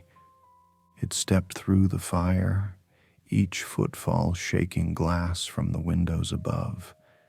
I dragged myself up, grabbed the last flare, and struck it against the asphalt. The hiss cut through the noise. The demon hesitated. Its skin began to blister, smoke curling off its shoulders. "Yeah," I muttered. "Didn't like that, did you?" I hurled the flare straight into its mouth. The light burned from the inside out. The thing shrieked, a sound like metal tearing in half. It staggered, clawed at its face, and collapsed into the street, burning from the inside like a furnace shutting down. When it finally stopped moving, I was the only thing left standing. The city around me was silent again. No sirens, no screams, just wind and fire. I started walking. Didn't know where to. Didn't matter. Behind me, the clock tower struck 1. Halloween still had hours to go. I don't remember much after the fire. Just pieces, heat, smoke, and a sky bruised black-red from the flames. I walked until my legs gave out, then kept crawling. Every street looked the same. Broken glass, burned cars, and silence heavy enough to crush your chest. By the time the sun started clawing its way up, I was standing on a bridge overlooking what used to be downtown. The fires had eaten most of it. Black towers of smoke twisted into the clouds like funeral veils. The river below was red-brown and thick. No one was coming, no rescue choppers, no cleanup crews. Just the hiss of wind through cracked windows and the pop of burning asphalt. The city was gone. The agency will call it something neat and forgettable. Gas explosion, mass hysteria, electrical fire. They'll bulldoze what's left, send in teams to collect samples, and pretend the death toll's a rounding error. They'll say nothing walked out, but something always does. I kept moving through the ruins, one block at a time. There were bodies everywhere. Some were human, some weren't.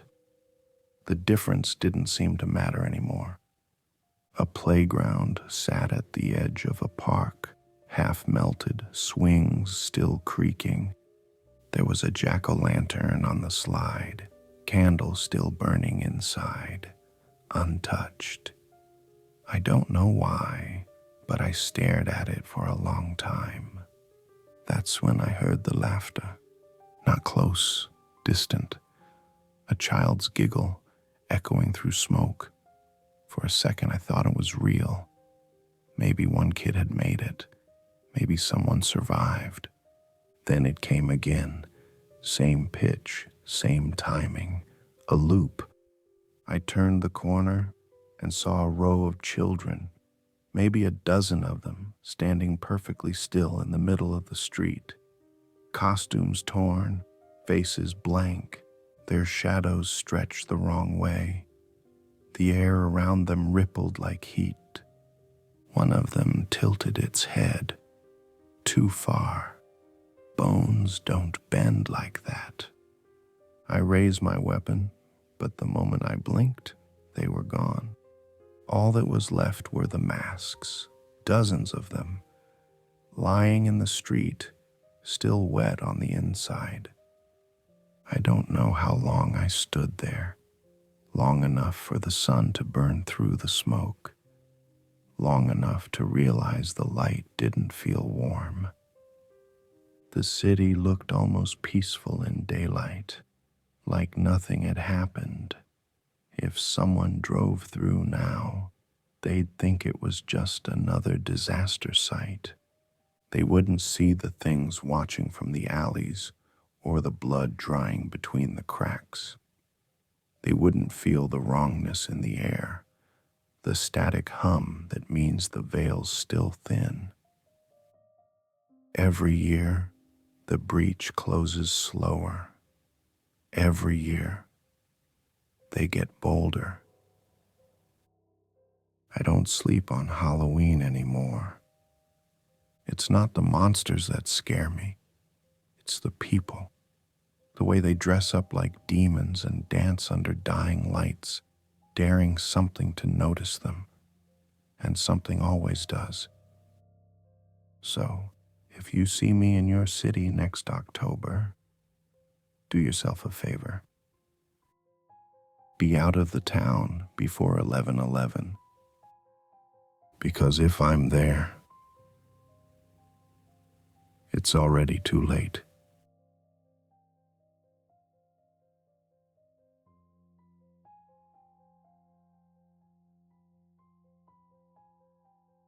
I don't remember much about the morning before surgery.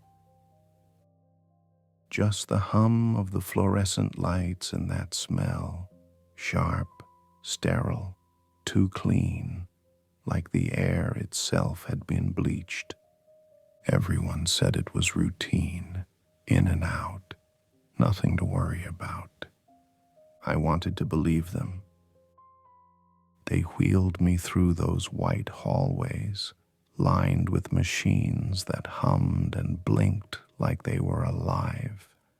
I remember staring up at the ceiling tiles, those tiny gray dots that blur together the longer you look. I focused on them just to stay calm. The nurse adjusted the strap around my wrist, scanned the band, smiled without looking at me. She sounded rehearsed when she said it. "We'll take good care of you." When she slipped the IV into my arm, the fluid ran down the tube like a string of glass beads. It was cold, unnaturally cold, as if someone had pumped ice into my veins. My teeth started to chatter, and I forced a laugh I didn't feel. The anesthesiologist leaned over me, face hidden behind a mask. I could smell his cologne, faint, expensive, antiseptic. He asked me to count backward from 10. I think I got to 7 before the room started to tilt. It wasn't like falling asleep. It was like gravity forgot where it was supposed to pull. My chest tightened. My breath hitched. The steady beeping beside me slipped out of rhythm. I tried to lift a hand. Nothing.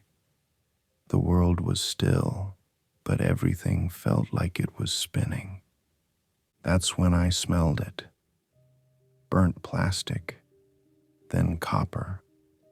It seeped through the mask, hot and metallic, crawling down my throat. My tongue stuck to the roof of my mouth. I tried to speak, but couldn't. The sound that came out wasn't mine. A single long tone filled the air, one unbroken note that stretched until it stopped meaning anything. Then the lights flickered, once, twice, and everything just stopped. The sound went first, then color, then feeling. The only thing left was the smell of smoke. I remember thinking, this isn't right. And then came the fall. It started slow, like sinking through cold syrup. My stomach twisted, heart hammering in my ribs, but there was no body to move, no air, no surface. I was just dropping through blackness that felt heavy, pressing in on all sides.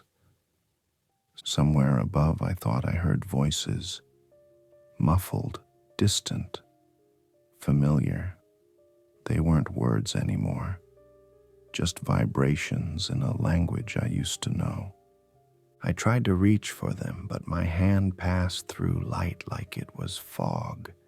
Something inside me snapped, not bone, something deeper.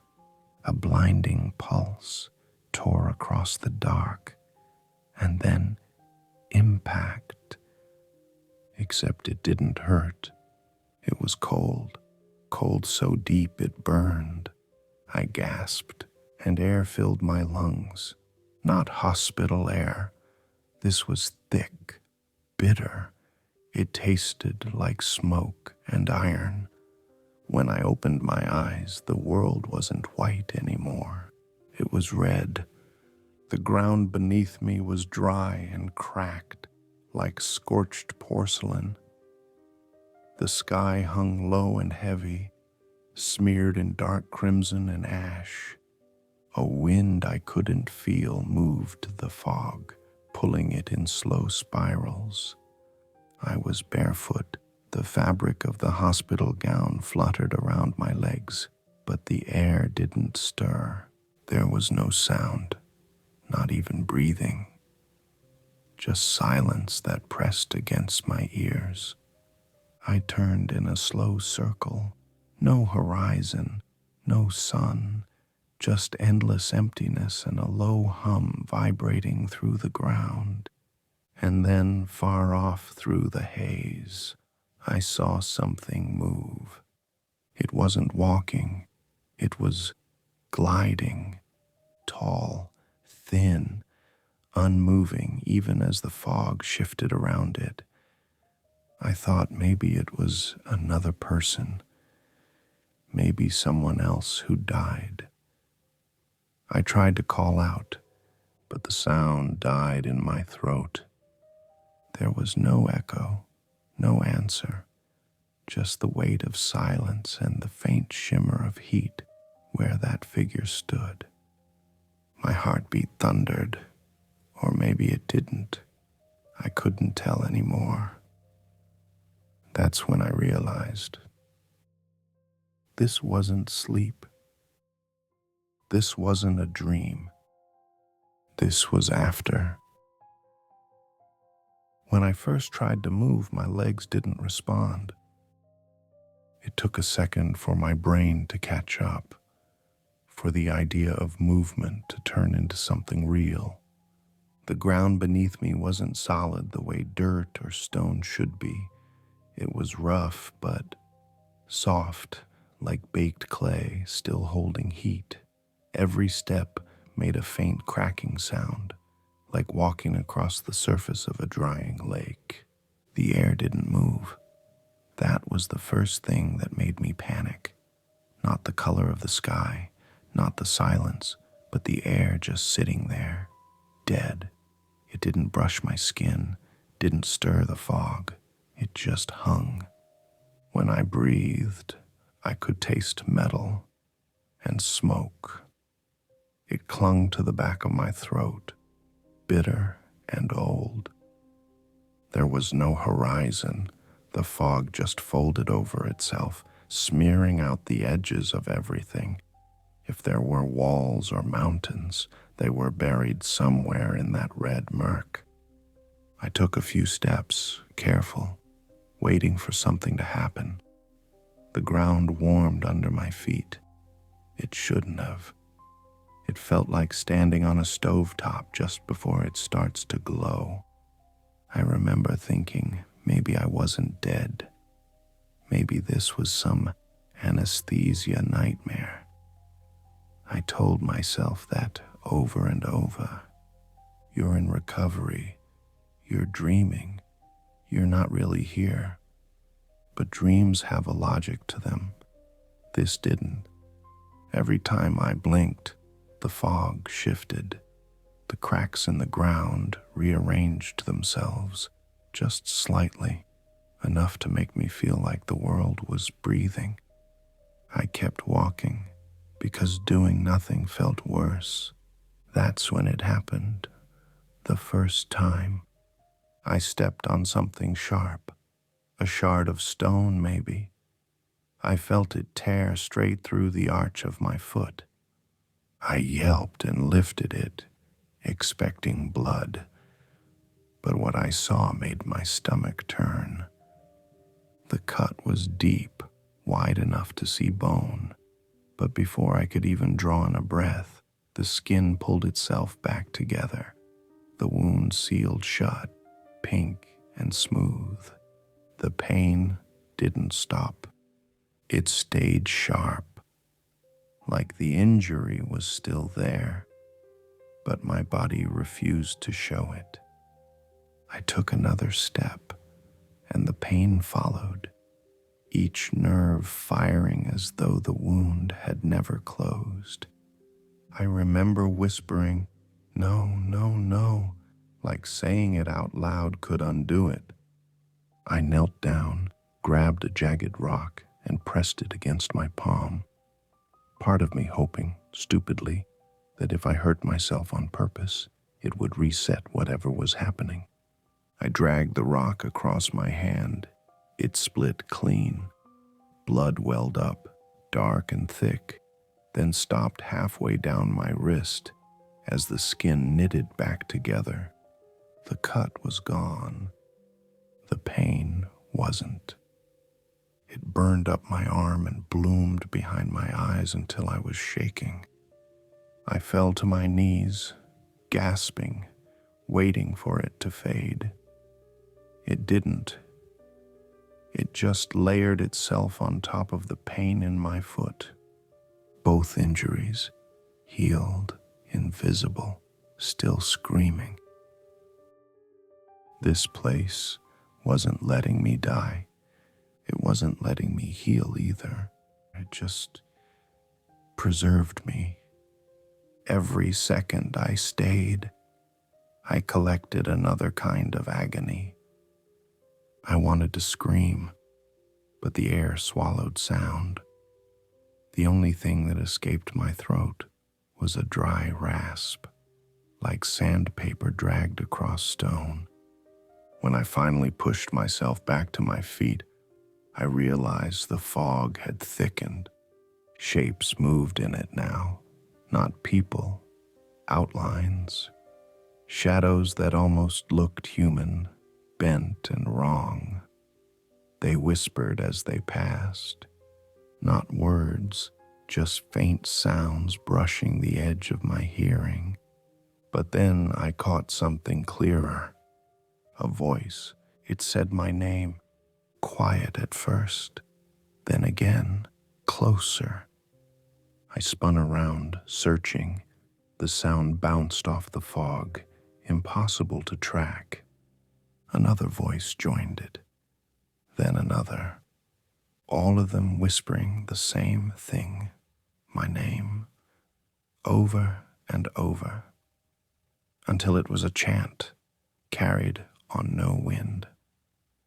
I stumbled backward, covering my ears, but that didn't help. The voices weren't around me, they were inside. I ran. I don't know why. There was nowhere to go. But I ran anyway. My bare feet slapped the cracked earth, each step sending fire up my leg.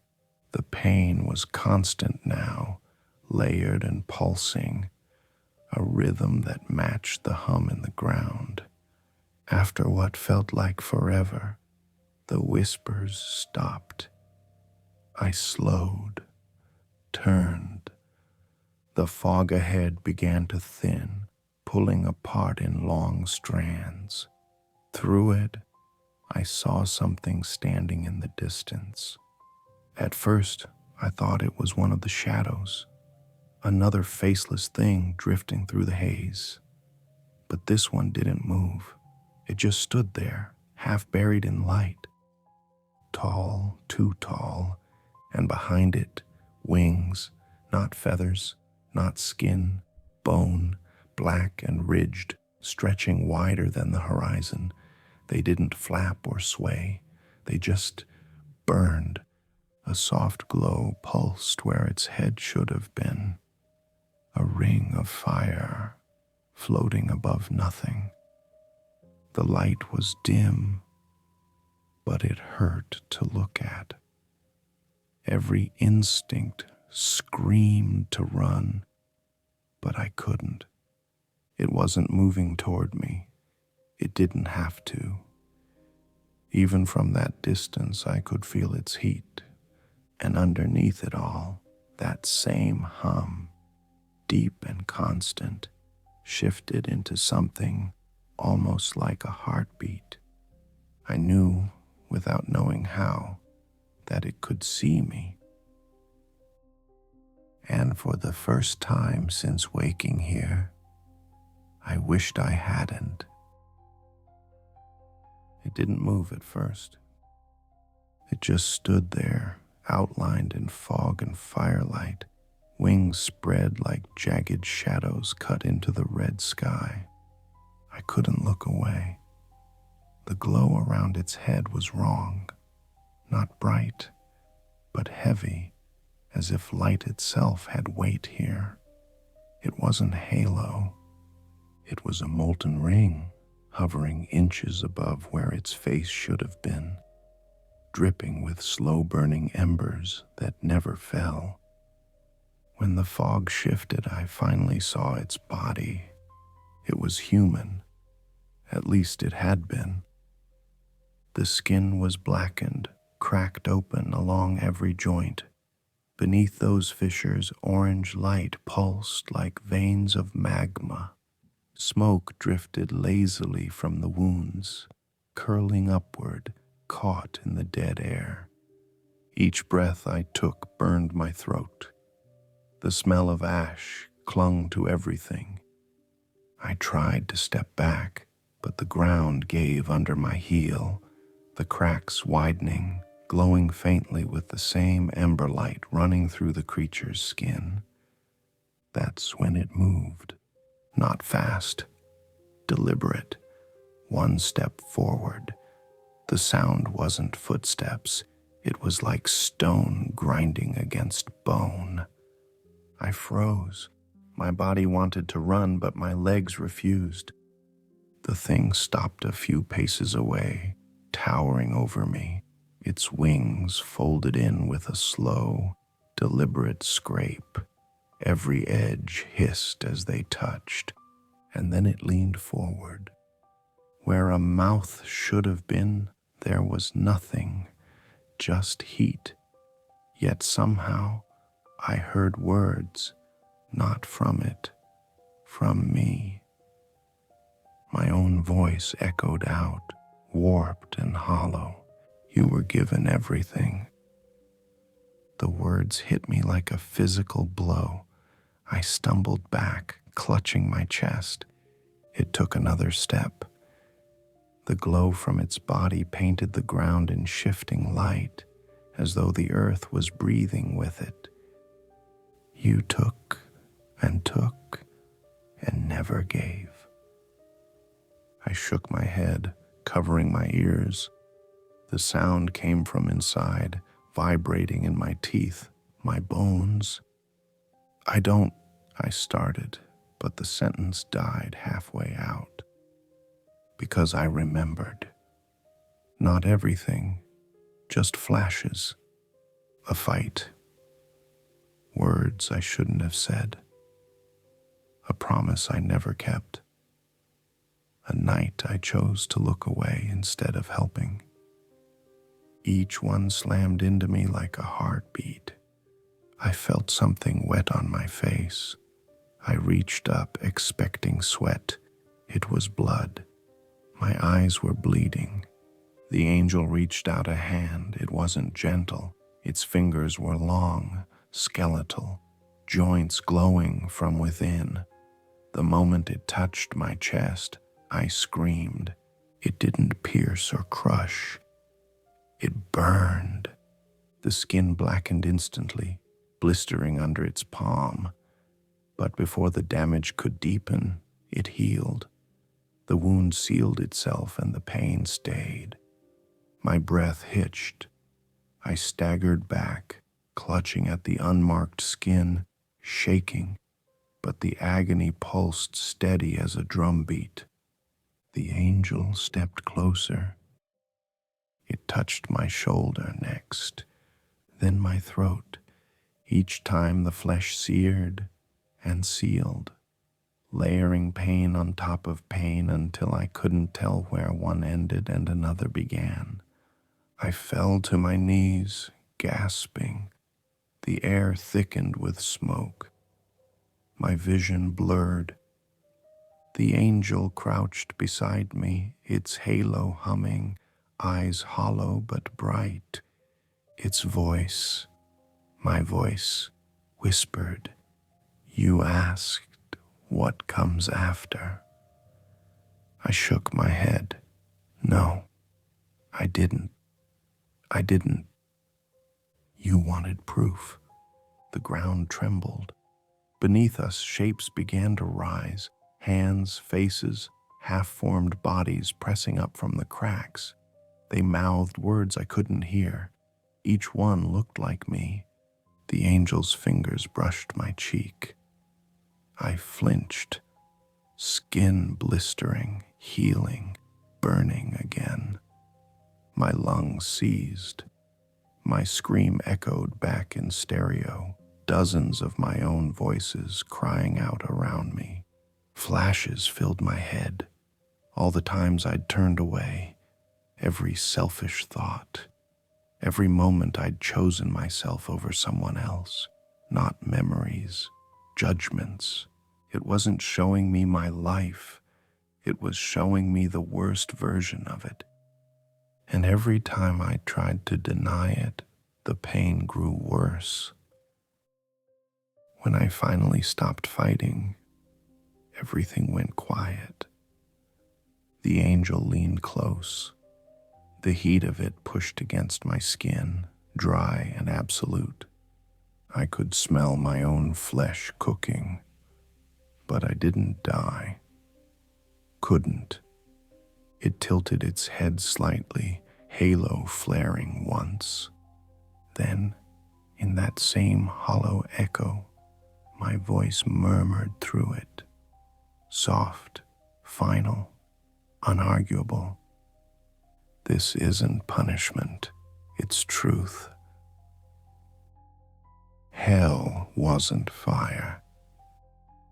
It was remembering.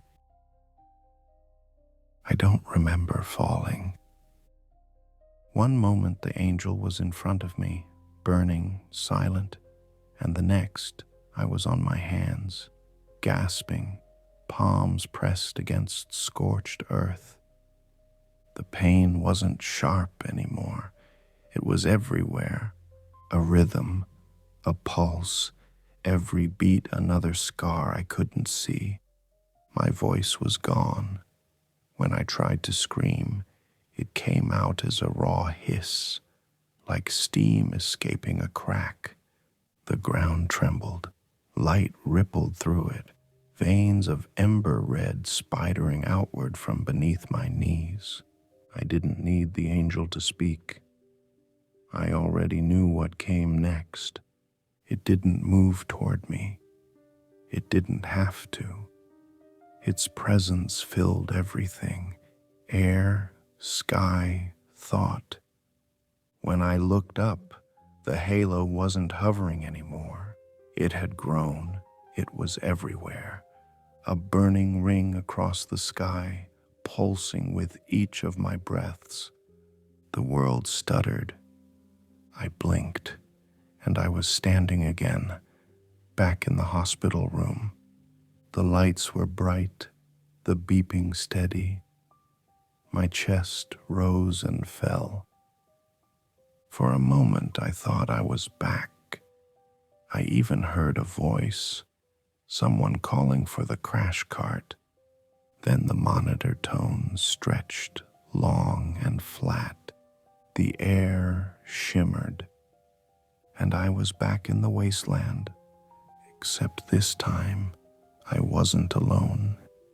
Dozens of figures surrounded me, kneeling in the dirt, all facing the angel, all trembling. Each one wore a hospital gown. Each one had my face. I stumbled backward. The nearest copy lifted its head, and I saw that its eyes were hollow, leaking smoke. The angel raised a hand. Every version of me bowed lower. I didn't. I couldn't. It turned toward me. I felt its gaze like heat on my skin.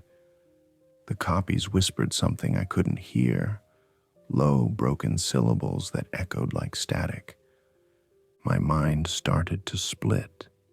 I saw flashes, childhood, adulthood, things I thought I'd forgotten. But they weren't memories anymore. They were accusations. Every regret replayed in pieces, scenes layered on top of each other. Faces I'd hurt, words I'd thrown like knives. They didn't appear in front of me. They played through me, like film projected onto raw nerve. I dropped to my knees, clutching my head, begging for it to stop. It didn't. The angel's voice, my voice, came again. There is no end. Only understanding. I screamed back, then let me fucking die. It tilted its head slightly, and for the first time I thought I saw pity. I slammed my fist into the ground, felt bones snap, then reform. The pain stayed. I bit down on my tongue, hard enough to taste blood, and felt it grow back. I clawed at my face until I felt skin tear, nails rip, eyes burst. Everything healed, everything stayed. Each injury another voice in the choir of agony. I started to laugh, or maybe cry. I couldn't tell anymore. Every emotion bled together. The sky brightened. The halo flared, searing through the fog. The heat became unbearable. All around me, the kneeling figures began to crumble, not to dust, but to ash. Their forms sagged inward, faces melting into hollow shapes.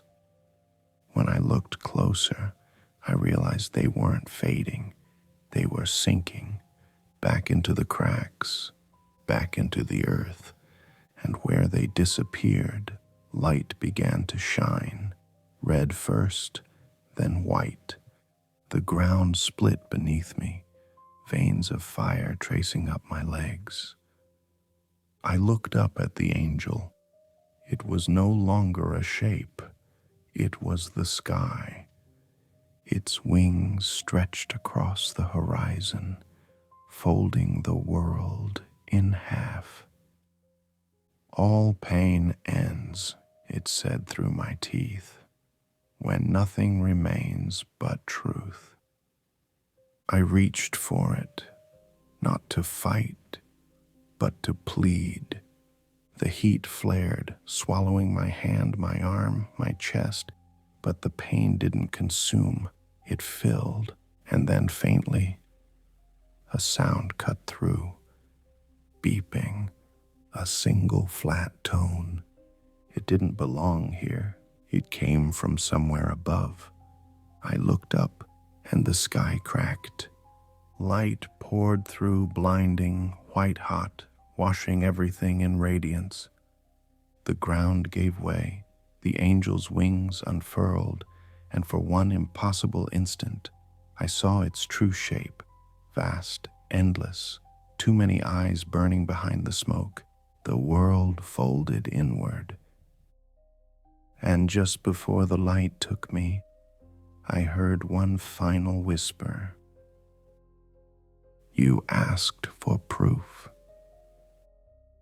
Then the sound snapped like a wire pulled too tight, and everything went silent. I came back screaming. At least I think I did. It's hard to say. The noise hit first, blinding, jagged, too loud. Voices shouting over each other, the shriek of metal, the hollow slap of feet on tile. Then came the light, white, endless. Hands were on me, pressing, holding. A mask covered my face, clean, sterile, not the same one. I could smell plastic, not smoke. Someone yelled, "We've got him." Another voice, 12 seconds. He was gone 12 seconds. 12 seconds? That's how long they said I was dead. But time doesn't work there. You can't measure it. You just feel it. One long, endless stretch of burning and silence. And I lived it, every heartbeat of it. The monitor beside me beeped steady, too steady, like it was forcing me to stay in rhythm, each tone sharp enough to make my teeth ache. I wanted to tell them, the doctors, the nurses, what I'd seen, but the words caught somewhere between my chest and throat. Every time I tried to speak, the pain flared again, not in my body, under it. When I looked down, there were no marks. My skin was clean, untouched, but I still felt the angel's hand on my chest, that same burning imprint pulsing under the surface. They kept talking around me, their voices distant. I didn't hear what they said. I just stared at the ceiling, counting the seconds between each beep. Each one echoed like a heartbeat from the wrong side of the wall. By the time they left me alone, the room had gone quiet. Only the monitor stayed. The light above flickered once, a soft, almost lazy pulse. I turned my head toward the window. It was dark outside. City lights shimmered against the glass. For a moment, I thought I saw movement out there. A shape in the reflection, tall and thin, wings unfurled against the night. When I blinked, it was gone. I told myself I was just tired, that it was leftover anesthesia or adrenaline. But then the smell hit. Ash, faint, familiar. I pressed my palm to my chest, right where it had touched me. My skin was cool, but underneath, it was warm. A slow ember, deep and alive. The monitor beeped, and buried inside that steady tone, under the rhythm, I heard it, screaming, distant, faint, a chorus caught inside the machine. I ripped the mask off, gasping, waiting for it to stop. It didn't. The screaming only got quieter, folding into the next beep, then the next, until it was just there, constant. I shut my eyes, telling myself I'd imagined it, that it wasn't real, that it was the trauma, the brain starved for oxygen, the chemical chaos of revival. But when I opened them, the room wasn't empty anymore. In the dark reflection of the monitor, I saw my own face, and behind it, faint and flickering, a ring of fire. I blinked, it was gone. The beeping steadied, the air settled. For a few seconds it was quiet again. And then I heard it, a whisper, so soft I thought it was memory. Next time, you'll stay.